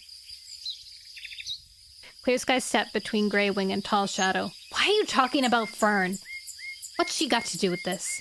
She was one of Slash's campmates, Greywing explained. I tried to help her escape from him. Tall Shadow shot him a look. Why didn't you tell me? Clear Sky flexed his claws. I didn't come here to talk about Fern, he snapped. They've taken Starflower. Don't you understand? As he spoke, Windrunner burst into the camp, breathless. Slate and Gorsfer skidded to a halt at her heels. What has happened? Windrunner demanded. Clear Sky turned to her eagerly. I need your help, he blurted. A gang of rogues have taken Starflower. They're holding her hostage. Windrunner frowned, confusion clouding her gaze. Why? They want a share of our prey for her safe return. Clear Sky stared at her urgently. Windrunner narrowed her eyes. Who are these rogues? Greywing's ears twitched anxiously. Their leader is called Slash. He's an old friend of One Eye. Windrunner bristled. And you want us to share our prey with them? Just talk to him, Clear Sky pleaded. He wants all the group leaders to meet with him at Half Moon to discuss terms. Gorsfer padded forward, eyes twitching warily. Starflower is One Eye's daughter, he reminded her. How do we know she's not a friend of Slash? Windrunner's tail quivered. It might be her plan. Never! Clear Sky glared at the wiry she-cat. She loves me. She's carrying my kits. Her loyalty lies with her campmates. Windrunner's gaze slid past Clear Sky and rested on Tall Shadow. Do you support Clear Sky? Tall Shadow's gaze was dark. Starflower spent time in our camp while Quiet Rain was dying. I believe she has the heart of a forest cat, not a rogue. She has turned her back on the life she knew as One Eye's daughter. Greywing nodded. Tall Shadow's right. I watched Starflower care for Clear Sky with kindness and loyalty. She's being held against her will, I'm sure of it. Windrunners glanced at him uncertainly. Doesn't mean we have to share our prey with this bunch of foxarts. Panic flashed in Clear Sky's gaze. You have to help! Windrunner looked at him coldly. We don't have to do anything for you. What if it were you? Clear Sky demanded. Imagine they were holding Gorsfer hostage. I'd help you free him. Really? Windrunner sniffed. You never helped anyone but yourself. That's not true. Greywing felt a surge of loyalty towards his brother. He rescued Holly's kits when they went missing. Windrunner kept her gaze fixed on Clear Sky. This is your problem, not ours. Greywing blinked at her. Surely they had to help save Starflower. Clear Sky's eyes widened. You let harm come to Starflower and my kits? Windrunner hesitated, her fur rippling. Greywing sensed a moment of doubt. I think we should help, he murmured softly. Slate moved closer to Greywing. It's too risky, she breathed. These rogues are dangerous. So are we, Greywing growled. Gorsfer stepped forward, tail flicking. But we can't spare any prey. We don't have to, Greywing countered. He looked at Clear Sky. Slash just wants to meet with the group leaders, right? Clear Sky nodded. After he's met with you, he'll return Starflower. Then it's simple, Greywing urged. Windrunner stared at him. Why should we get involved? Greywing returned her gaze gravely. It is our duty to protect Starflower and her unborn kits. Slate moved beside him, but she's not part of our group. Greywing met her amber eyes. If it were you and our unborn kits in danger, I'd want every cat I knew to help save you. Her gaze softened. Greywing met her amber eyes. Oh wait, I already read that. Windrunner grunted. I guess there are kits involved. She dipped her head. Very well, she conceded. I trust your judgment. Greywing, we will meet with these rogues. Joy burst in Clear Sky's gaze. Thank you! Tall Shadow got to her paws and shook out her fur. I'm glad you've chosen to help, Windrunner. She began to head for the entrance. Are you leaving straight away? Windrunner glanced at her. Shouldn't we come up with a plan? We can do that later. Clear Sky began to follow Tall Shadow. First we need to speak with River Ripple. Hasn't he agreed yet? Windrunner's fur prickled along her spine. No. Tall Shadow paused, but he will. Forcefer's gaze darkened. Has Thunder agreed to meet with the rogues? Clear Skies glanced at Greywing. He refused. Windrunner exchanged glances with Forcefer. I thought Slash wanted to meet with all the leaders. What's the point of going if Thunder won't be there? Greywing lifted his tail. He could understand why Thunder might be reluctant to help a father who had rejected him so many times. But he knew Thunder had a good heart. He couldn't truly want to risk harm to Starflower and her unborn kits. I'll speak to Thunder. Do you think he'll change his mind? Clear Sky lifted his chin hopefully. Thunder will listen to reason, Greywing reassured him, especially if I'm the one who reasons with him. But what would they do at the meeting? Clear Sky's eyes brimmed with gratitude. Thank you. Come on, Tall Shadow urged as she slid out of camp. As Clear Sky disappeared after her through the gap in the gorse, Greywing had an idea. That's it! Windrunner frowned at him. You really think it's a good idea to meet with these rogues and promise them a share of our prey? Greywing whiskers twitched. We only promised to meet the rogues. We never promised our prey. Windrunner's eyes widened. But what will they do when we refuse? What will they do when we refuse? Greywing interrupted her. I won't be able to do anything, he told her. I have a plan. Mr. Tactician Greywing. This smarty pants. Hi, Koyamanero. Hello. Wow. You came in right at the chapter end. Yes, I did get a model. I had my debut on Saturday. My first debut ever. And I messed up immediately. It's quite funny. And I was so sure that I was going to do, so well. I was like, okay, I got everything sorted out. And then last minute, I decided to do something, and it ended up messing up everything, so. Love your new model, thank you! I love it too. It's nice and bouncy. And I love the eyeballs. The artist is my favorite.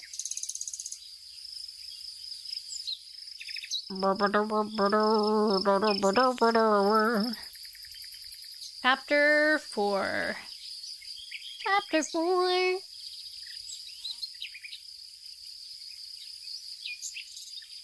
The glasses, I know.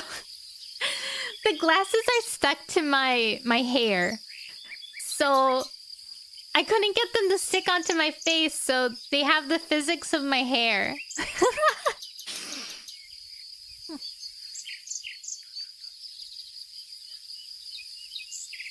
I can stick my tongue out.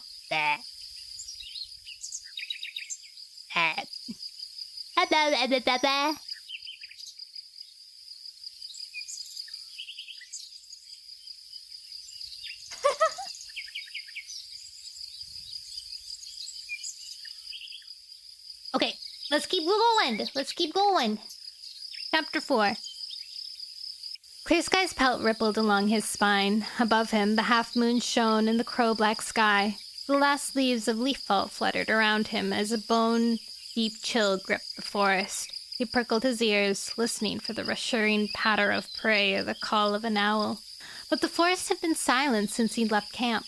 It was as though everything was waiting for the outcome of tonight's meeting. Who would come? Clear Sky quickened his pace as he neared the rim of the Four Trees Hollow.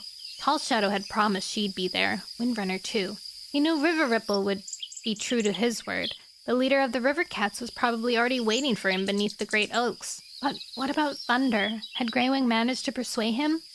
Fear sparked through Clear Sky's blood. The long quarter moon of sleepless nights had exhausted him. Fear was his only energy now, and hope. He longed to see Starflower's face. He hurried faster as he imagined her waiting beside Slash in the Four Trees Hollow. Would she be okay? Had the rose treated her well? He tried not to think what she might have suffered at their pause. What if she wasn't there? What if Slash didn't show up? It might be a trick. He tried to silence the echoing doubt that had nagged him day and night. What if calling the leaders to a meeting was part of a scheme to leave the camps vulnerable? Clear Sky narrowed his eyes. Oh wait, hold on guys. I actually have to text my manager before I forget.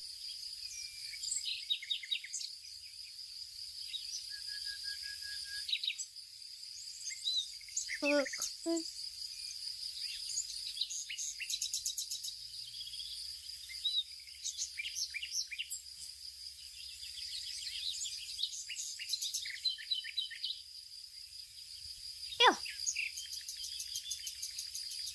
I didn't want to, accidentally miss him because I don't know when his shift ends.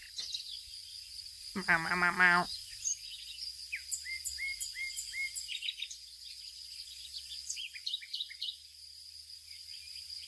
Where was I?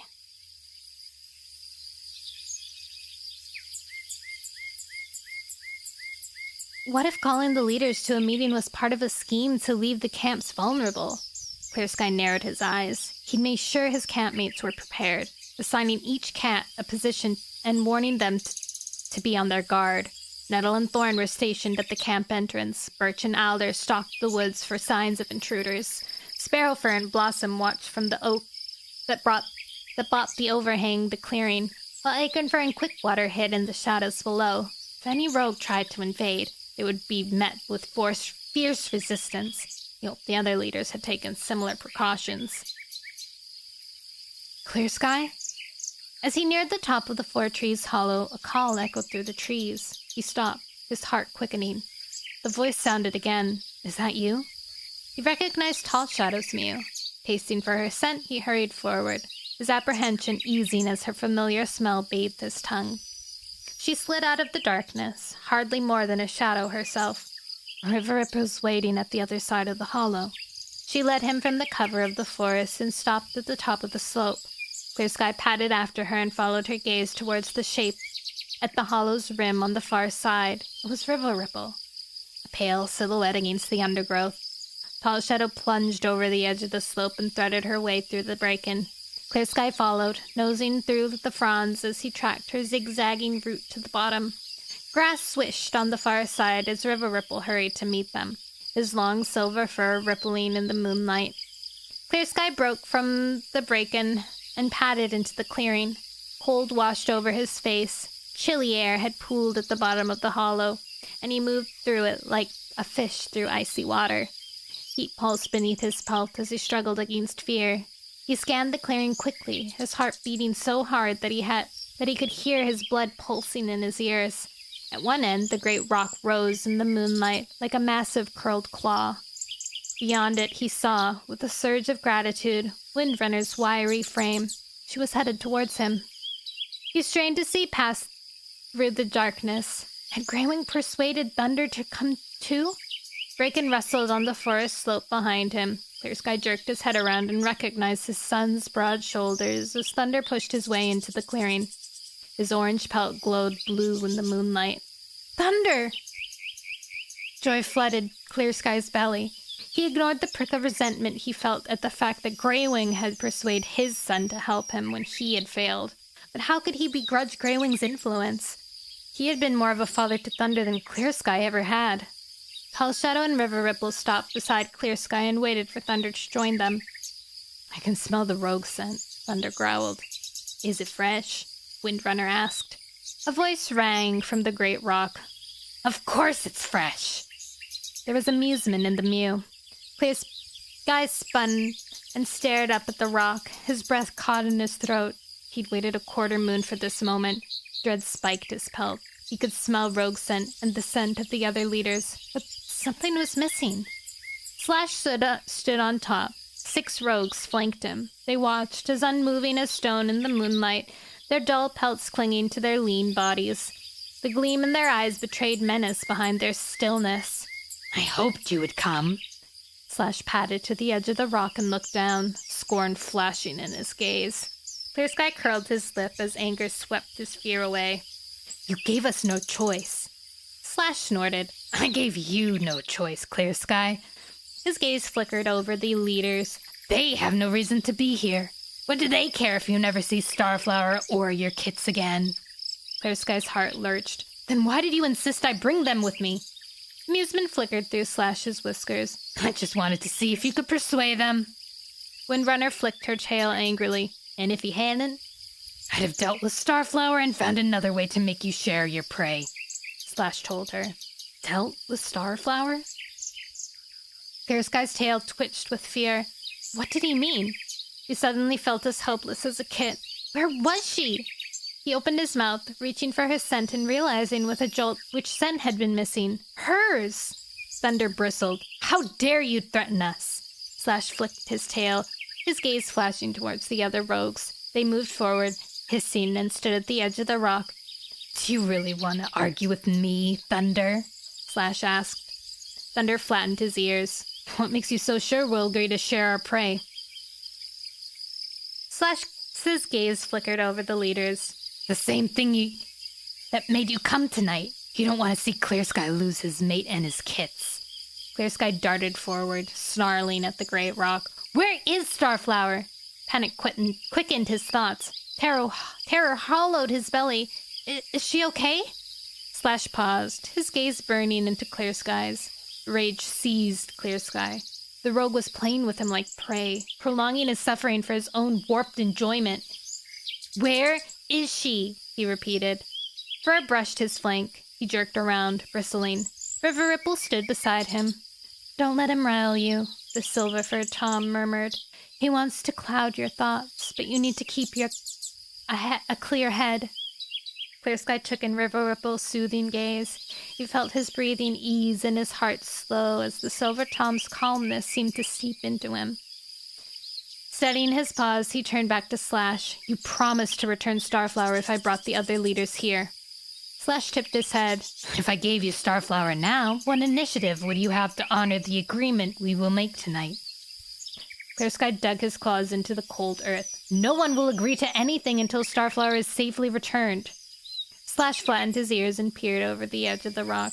I'm afraid that isn't something you get to decide. If you want to see your mate or your kits alive, you will meet my demands. Cold fear seeped beneath Clear Sky's pelt. Words dried in his mouth. What are your demands exactly? Thunder's steady mew sounded behind him. For every 5 pieces of prey you catch, I want 1. Slash told him simply. My rogues will visit you each day to collect our share. Windrunner glared at the rogue. We'll starve! Thunder growled. We're not going hungry to feed you. Slash narrowed his eyes. Why should you grow fat on prey from our land? No one will grow fat in this leaf bear, Tall Shadow spat. There's hardly enough prey for ourselves. There's certainly not enough to share with you. It's not my problem, Slash answered back. If you want to live in our land, then you must share what you catch there. This is not your land, Thunder hissed. It's not your land either. You took it without asking, Slash snapped. You forced us to roam the edges and live off your scraps. You've always roamed the edges of other cats' land, Windrunner snarled. You know no other way. Your kind has been bullying others to hunt for them since I was a kid. Clear Sky's thoughts whirled. Why were they arguing over land? This meeting was about Starflower. Why weren't the other leaders trying to save her? River Ripple eyed Slash coldly. Why do you stay? The moor, the river, the forest mean nothing to you. New land stretch as far as the horizon. Why not go and hunt somewhere else? Why should we bother when we have you to hunt for us? Slash began to pace the edge of the rock, his rogues moving back to let him pass. You pride yourself on your hunting skills. Isn't this a perfect chance to show them off? And I think I've given you enough initiative. Remember, if you don't share your prey, Starflower will die. No! Clear Sky's breath caught in his throat. What if we gave you 1 piece of prey in 10? He blurted. Slash's ears twitched. That's not very generous. 1 in 7? Clear Sky's mew was husky with desperation. He glanced over his shoulder at the other leaders, silently pleading for them to back him up. 1 in 7 isn't much to ask, he rasped. It'll be New Leaf before we know it, and the land will be prey-rich again. Thunder avoided meeting his eyes. Tall Shadow blinked at him apologetically. Windrunner's gaze was too narrow to read.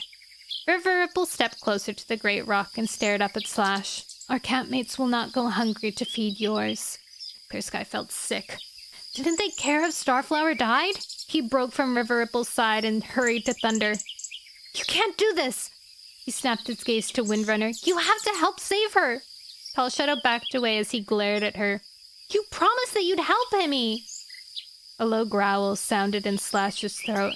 Clear Sky turned to face him. The rogues paced menacingly around their leader. Give me a chance to persuade them, Clear Sky begged. Slash scowled. Is Greywing's plan to not let in Clear Sky on the little plan that he has so that he gets extremely desperate and begs, and then Greywing can pull out some random thing out of his pocket and be like, sorry, Clear Sky, we had to make you desperate. That's my prediction. Slash scowled. Clearly, their friends don't care if Starflower dies, he snarled. But don't worry, you won't be the only one to pay for this. His claws scraped the stone. None of you realize the danger you face. My rogues outnumber you. They are more savage than any of you can imagine. If you value your prey more than the lives of your kits and your campmates, then you are free to refuse me. Why would they not? If they're so savage and vicious, why can't they catch their own prey? That's pretty much the same. Thunder lifted his chin. You're bluffing. Tall Shadow hissed at Slash. Why should we believe a word you say? For all we know, Windrunner added, every one of your campmates is beside you right now.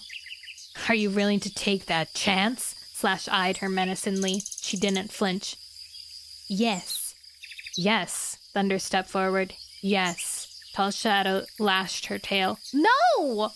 Clear Sky looked desperately at River Ripple. Surely he wouldn't let this happen. Don't you understand? He's going to kill Starflower. River Ripple's eyes rounded with sympathy. We can't give in to this bully. He meowed softly. He will only return with more demands until we all starve. So you're gonna sacrifice my mate? Clear Sky could hardly believe his ears. The mother of my kits? Very well. Slash's mew was hard with rage. If that is your decision. No! Clear Sky looked up at him pleadingly. I'll hunt for you.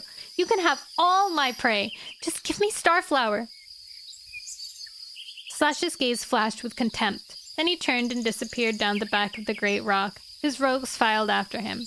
Clear Sky stood, motionless as a rock, as he listened to them swish away through the break-in. Starflower! Grief tore at his heart. Paws trembling, he stumbled and slumped onto his side. A sob choked his mew. Horror closed in all around him, so that he hardly heard the paw steps moving around him. Clear Sky. River Ripple's soft mew sounded in his ear. You've killed her and my kids! He buried his nose beneath his paw. Leave me alone! Everyone has betrayed me, even my own son. I never want to see any of you ever again. Sharp claws raked his ear. Clear Sky! Windrunner's breath billowed over his face. Sit up and stop acting like a kid. Shocked, Clear Sky jerked up his head. Windrunner, River Ripple, Thunder, and Tall Shadow were gathered around him, their eyes bright. Don't you understand? He pleaded. Starflower's going to die. You fool, Windrunner hissed. Do you think we have no hearts? Thunder leaned down and nudged Clear Sky's shoulder with his muzzle. Get up. Thunder leaned down and nudged Clear Sky. Oh, why? Bewildered, Clear Sky let Thunder help him to his paws. Tall Shadow lifted her tail. Come with us, she told him. We have something to show you. Huh? Maybe they found Fern? Maybe they found Fern and had her infiltrate? Or maybe they're gonna follow them? But he's saying they're gonna go some other area that isn't the area that they're in right now. Oh, I have a message. Picture of my cat.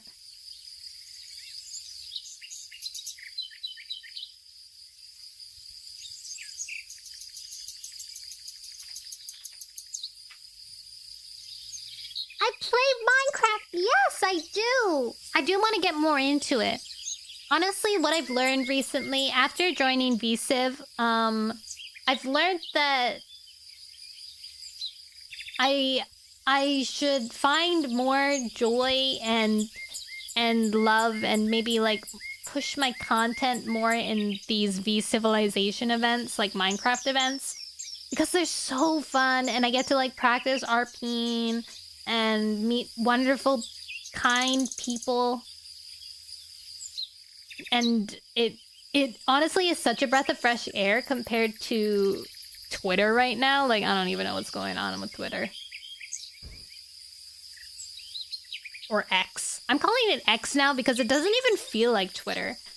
It, like, honestly it just feels like some dead, deserted place filled with bots. That's what it feels like to me nowadays. I was thinking today, actually, if I would move to Blue Sky, because, I don't know, it's just so awful. Oh, a horror game? A horror Minecraft game? I think it would be really cool to be in, like, a horror Minecraft event. Poppy Playtime! Oh my god. I haven't played Poppy Playtime, but I used to watch someone who had played through it. So I know how it ends, but I don't remember how to get there. Is this a new look? Yeah, hi Red Dogs, hello! This is my new model that I debuted on Saturday.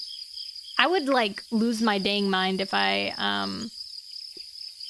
played Poppy Playtime, though. I'm, like, such a scaredy cat. And Poppy Playtime would totally freak me out. Long time no see! Yeah! I hope you've been wonderful. Okay, what time is it? Dang. Guys, when I'm not distracted, I can read a lot. I've already almost read 50 pages, and it's only been 2 hours. Okay, I'm gonna read one more chapter, and then, maybe we'll chat a little. I want to show you guys, I did make a new Roblox guy. It's really cute. So I want to show it to you. What's your country name? Canada! I'm from Canada. Alright, one more chapter. Let's find out what the secret plan was that Greywing developed. Greywing peered through the shadowy pines. Scrubland stretched ahead of him, bathed in moonlight. In the distance, he could hear the rumbling of the thunder path. Beyond the scrub, the Cairn place rose against the star-speckled sky. Greywing shuddered as the stench of the mountain of two-legged trash touched his nose. Slash really keeping Starflower so close to such a filthy place? Longtail shifted beside him.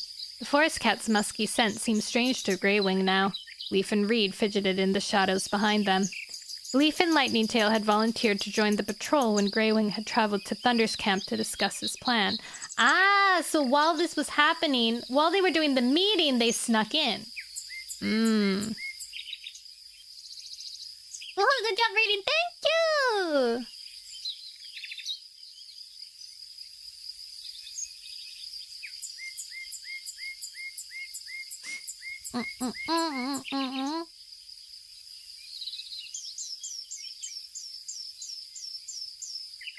Reed had insisted on coming from the start, and Greywing had been grateful to his campmate. The Silver Tom's knowledge of healing might be useful. Who knew what state they'd find Starflower in?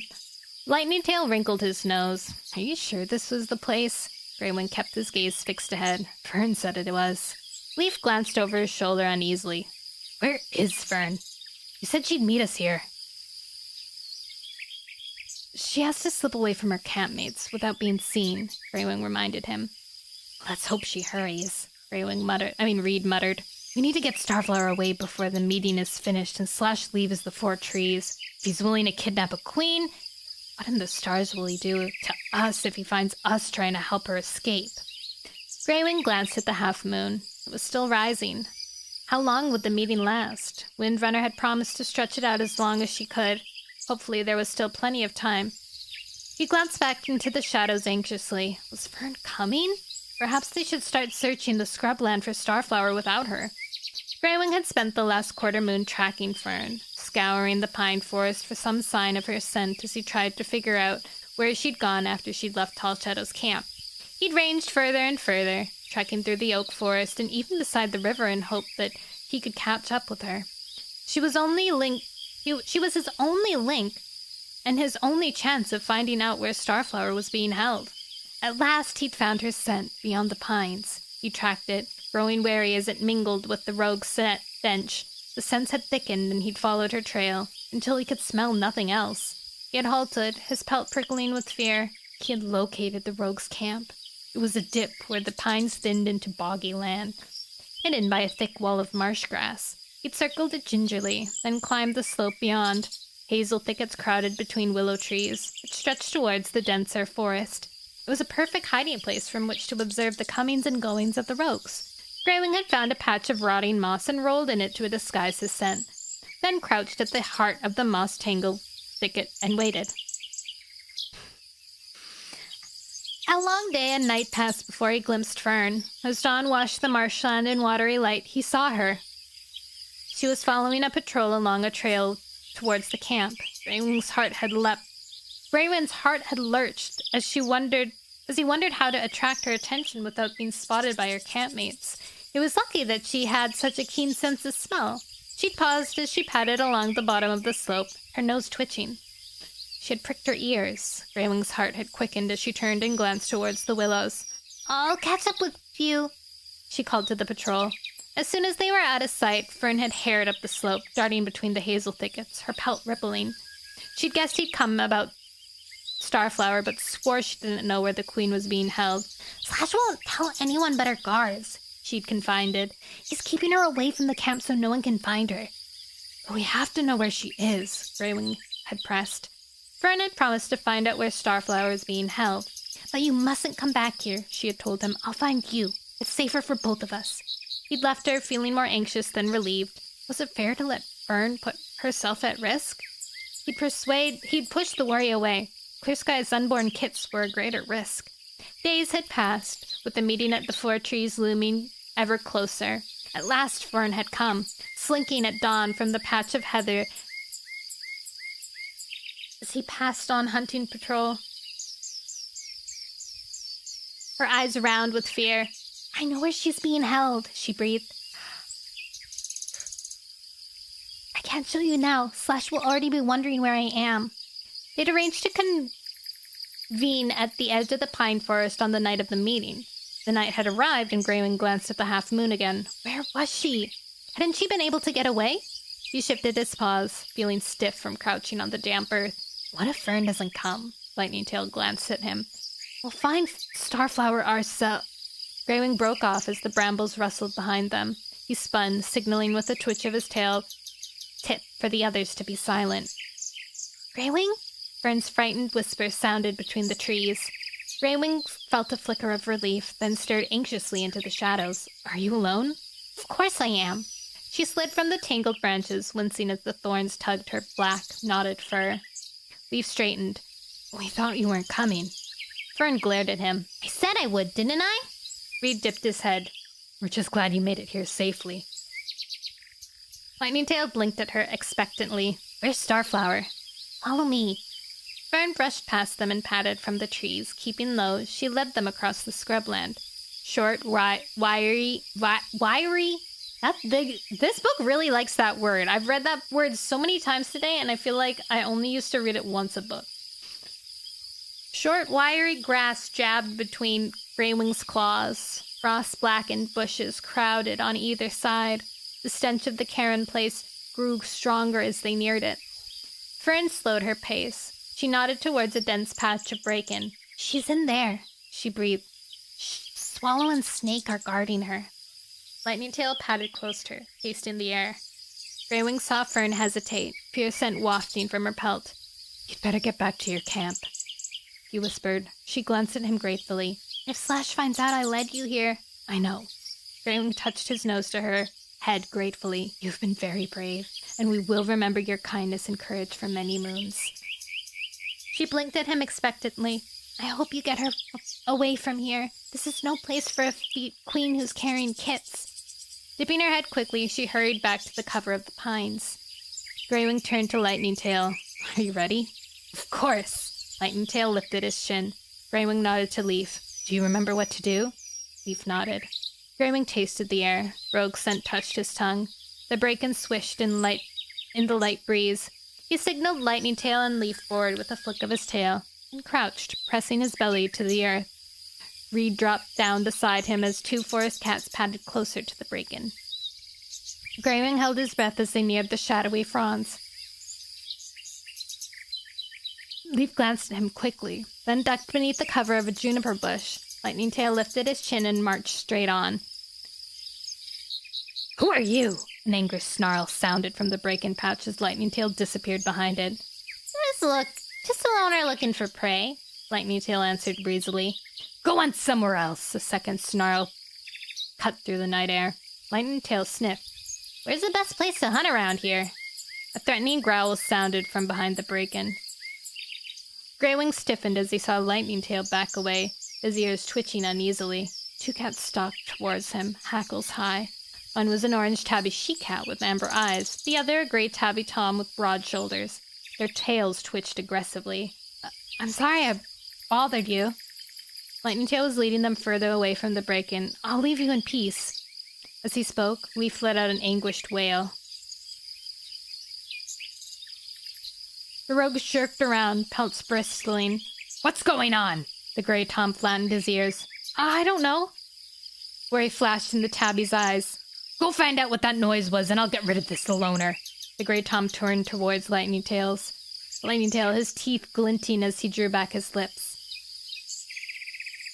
The tabby stalked cautiously towards the bush where Leaf was hiding. Leaf let out another anguished wail. "What is it? Or who is it?" The tabby asked nervously. "What's wrong?" "Quick!" Greywing hissed in Reed's ear. With both guards distracted, this was their chance. He slunk forward, keeping low, and crept towards the break-in. Reed's breath warmed his tail tip. He reached the wall of stiff fronds and pushed them through, emerging into a small clearing. Starflower lay at one edge. Her matted fur clung to her body. Her swollen belly jutted out from a bony frame. Hadn't they been feeding her? Greywing stared at her, shocked, as she lifted her head. She gazed at him dully. "Who is it?" She sounded numb. "It's Greywing." He hurried to her quickly and crouched at her side. "We've come to take you home." The break-in rustled as Reed slid in behind him. "How is she?" "She looks weak," Greywing told him. Starflower was staring at him, confused. "There's Clear Sky. He's keeping Slash busy." Greywing tucked his nose under her shoulder and began to nudge her to her paws. "We have to get you out of here. We haven't got long." As he spoke, a yowl sounded outside camp. "If you want to fight, you got one!" Lightning Tail's snarl echoed through the air. "Hurry!" Greywing urged. A second shriek sliced through break-in wall.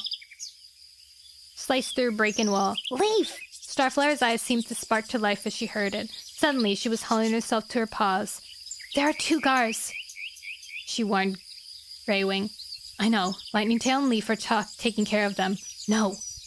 Starflower stared at him. "Two more. Slash sent extra because of the meeting."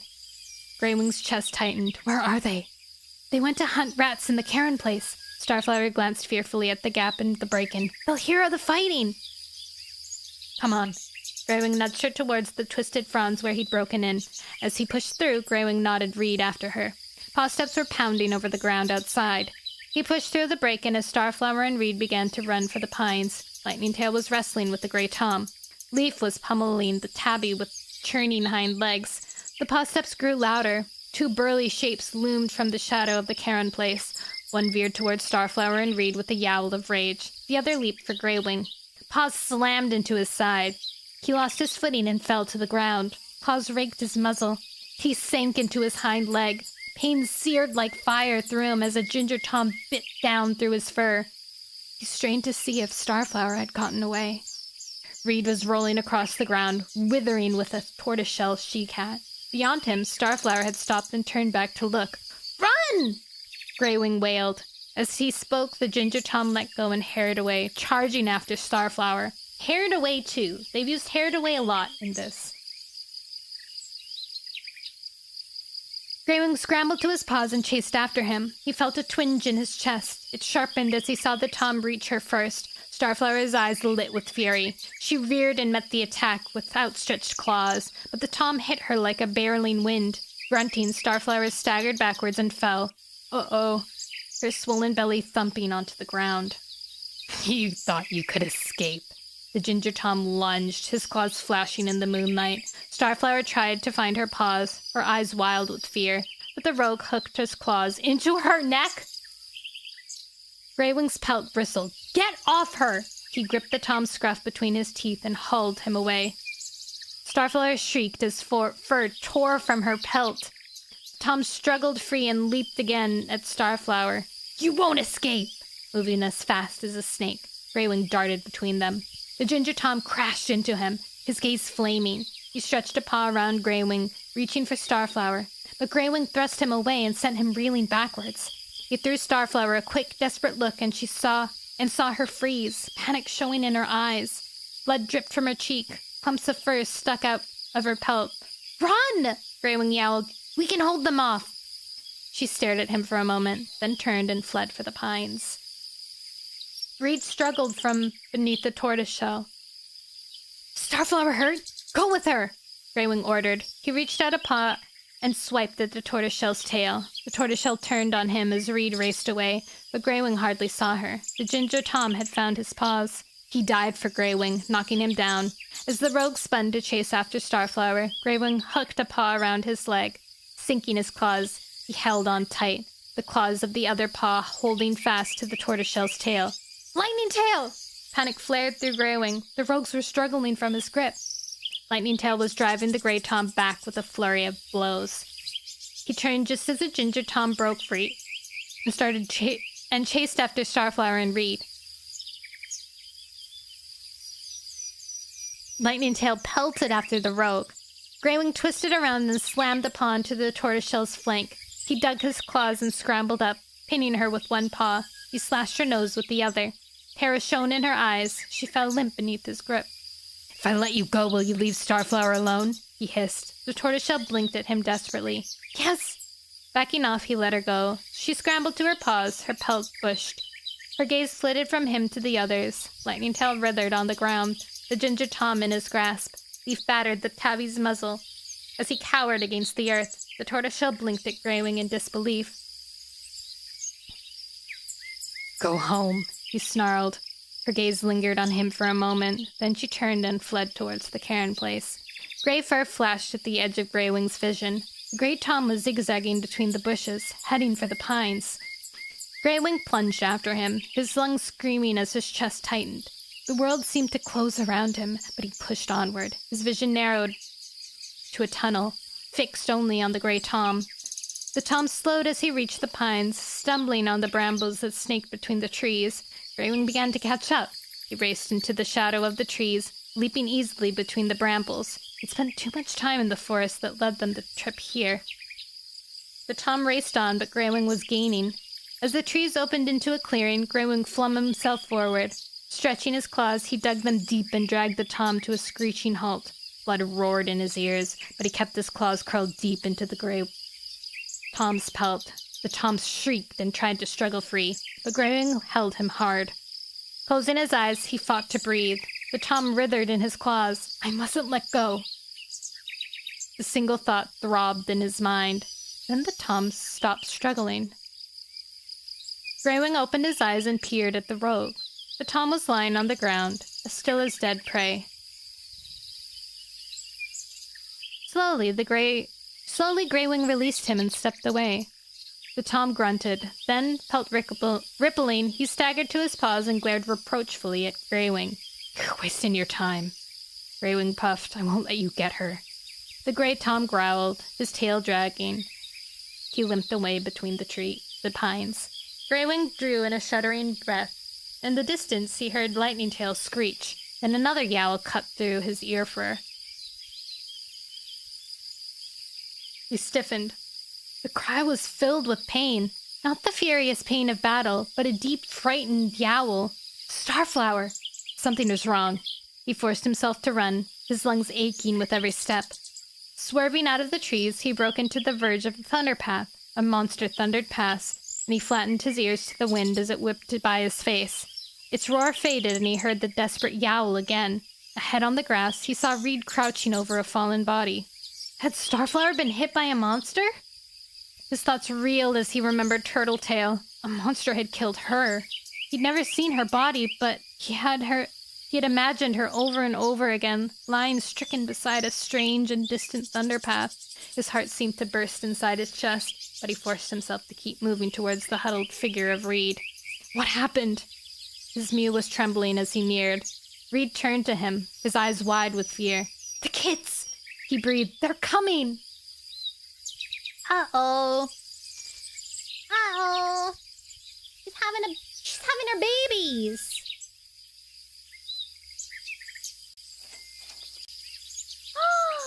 Please enjoy this test tube. I hope you enjoy it and have fun. Okay, that's all. That's all I'm gonna... That's where we'll conclude the story today. But I really, really, really want to show you my Roblox person. You don't know what you're filling it up with? Maybe, like, coconut water or something? Sesame... Color is sesame. Can you make sesame juice? Cliffhanger? Yeah! We'll get right into it next time. The blood of the Mons! Why isn't Roblox opening? Being stinky, that's what. Oh, there we go. What do you mean create an account? Oh my god. Quick sign in.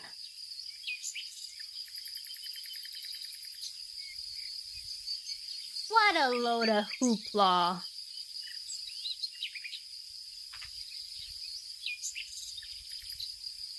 Merry Christmas. Roblox. I guess I could have done the code. I didn't have to do that. What a load of hoopla. Good start for next week then. Or the week after if it isn't happening next week because of Christmas Eve. Oh yeah, Christmas Eve. I don't know what I'm doing on Christmas Eve yet, so it might be next week. But it'll throw us right into it. You auto log in for Roblox? I should. I don't know why it was like being weird. Okay, we'll go. I'm gonna join Leo. He's having a moment. Don't worry, I won't look.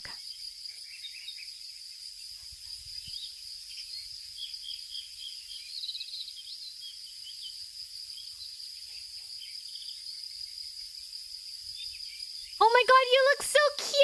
Wait! Oh my god, this is perfect!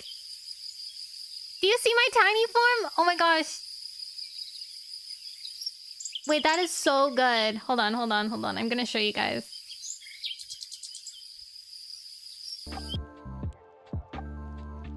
That's cute. Look! Leo made me It's me! It's me, Nono! And then this is the one I made. You like it? I'm so small. I'm so itty bitty. I'm like a little creature.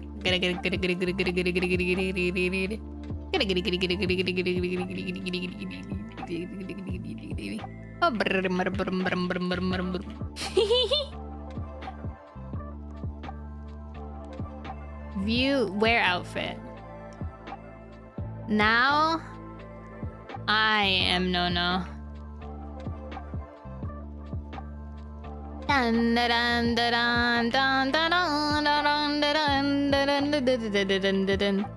This is actually extremely accurate hair. I'm very surprised. Oh my god! No way! How do you spin like that? Are you on a controller? Is that why? He's pogging. That's like the best emote I've ever seen. Or is that just the guy? Custom pose, it's perfect.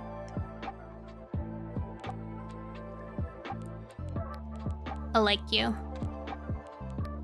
Can I save this? Saved outfit. Saved to Roblox. This one.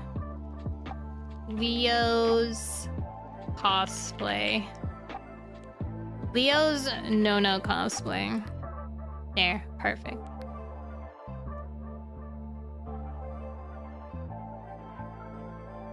Oh! Oh! What's he doing? His arm is sticking out.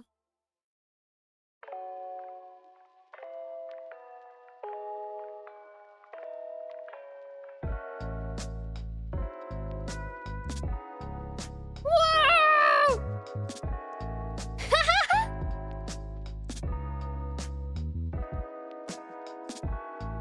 You can make poses! Oh, that's so cute!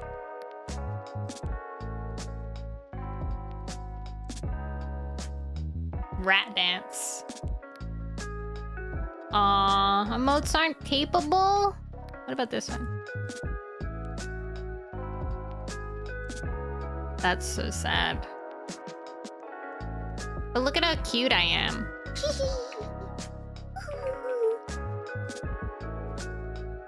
You need an R5 avatar. Let's wait. Let's go to my other one. This one I can dance with. 1 in 9999 emotes. Trip out. Happy hula. Aura fly. Zombie run. E-fly. Catwalk walk. Hear me now?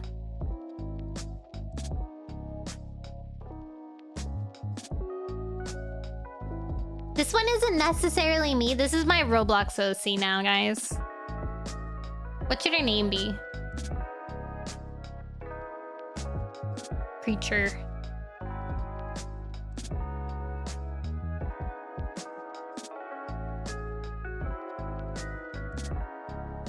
What is happening? Ah!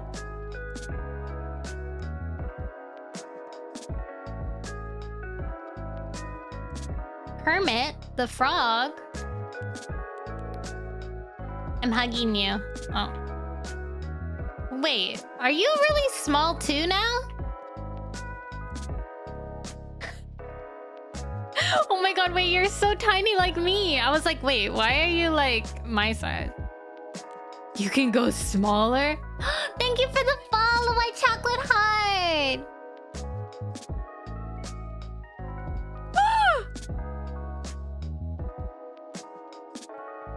Look at your legs. They're in your head.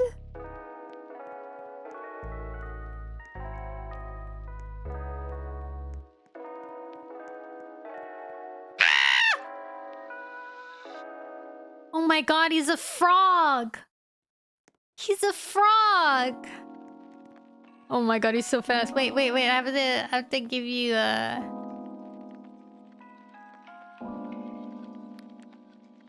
Gonna woof woof bark. Cutest sitting pose, making faces. Race car. Spider-Man. Green! Oh my gosh, now he's really a frog. Wow.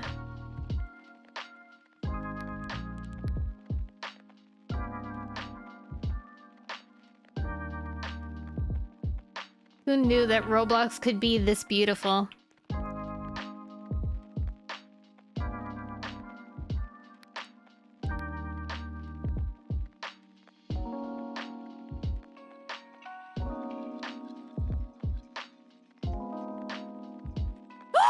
Chicken! Whoa, look at the detail on those legs! Holy moly!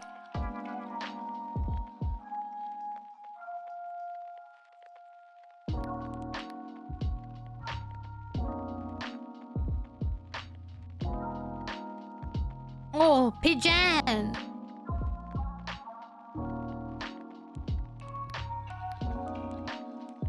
Let's go... Wait.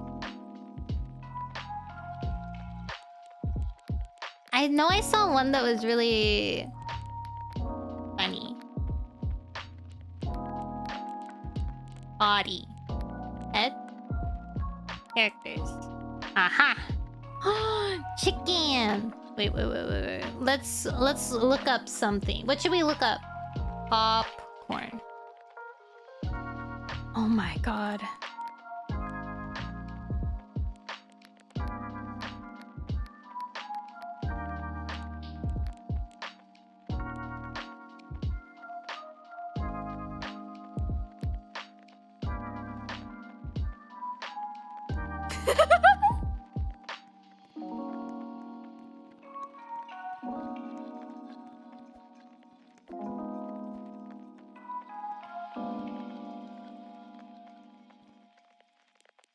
I like this guy. Oh. It's me again! I like this cute mini popcorn bucket too. Oh. Dead. Wee, wee, wee, wee, wee, wee. Catalog. Warrior cat. Wow, they have...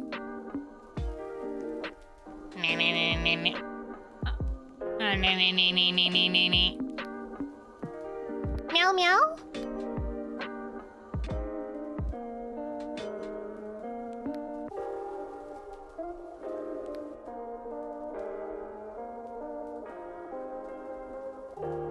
Maybe, wait. How about Firestar? Dang it! That would have been the top one. Alright, that's what I wanted to show you guys. Thank you for making a cutie-ful me. Leo. I love her. She's so cute. Yay! Yay! Yay! Yay! Yay!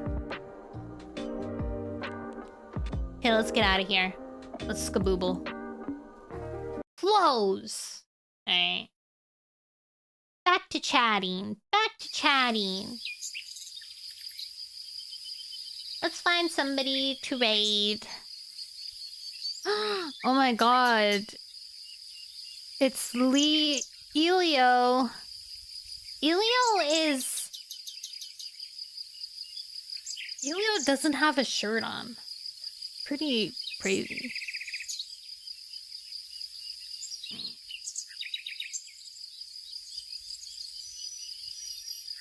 Or should I raid? Ooh. Let's raid a Fields of Mist. Whoa, look at this guy! Oh my god, his model's so cool. He's got like a Where is this? little cat on it. Oh, this is crunchy. This compression. I've saved this. Wait, I love this guy. Anyway, so BP says.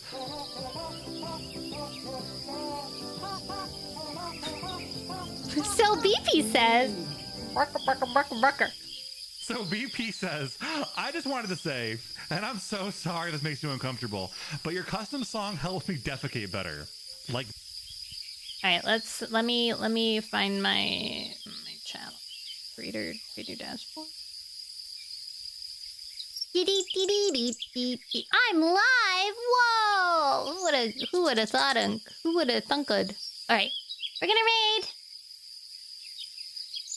I remembered. Wait, okay. So tomorrow we're gonna be playing more Inscription. I'm really excited because I was really enjoying it when I was playing. And then on Friday, I remembered what we were gonna do. On Friday, we have a Goose Goose Duck collab with more V-Civ people. So that'll be fun. Inscription! Yeah!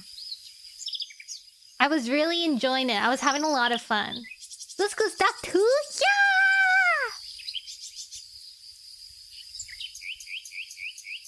Here's a raid message. It's a good week. It's a good week. Alright, I'll see you guys tomorrow. I forgot to talk about my discovery of a new love of Kog'Maw. Mr. Kog'Maw League of Legends man. So I'll talk about that tomorrow too. Okay, bye-bye. Bye-bye. Say hi to this though. He looks so cool. He's got like a low poly model, like a low poly 3D model with a cat on his shoulder. It's really cute. Okay, I'll see you guys tomorrow. Bye-bye. Bye-bye.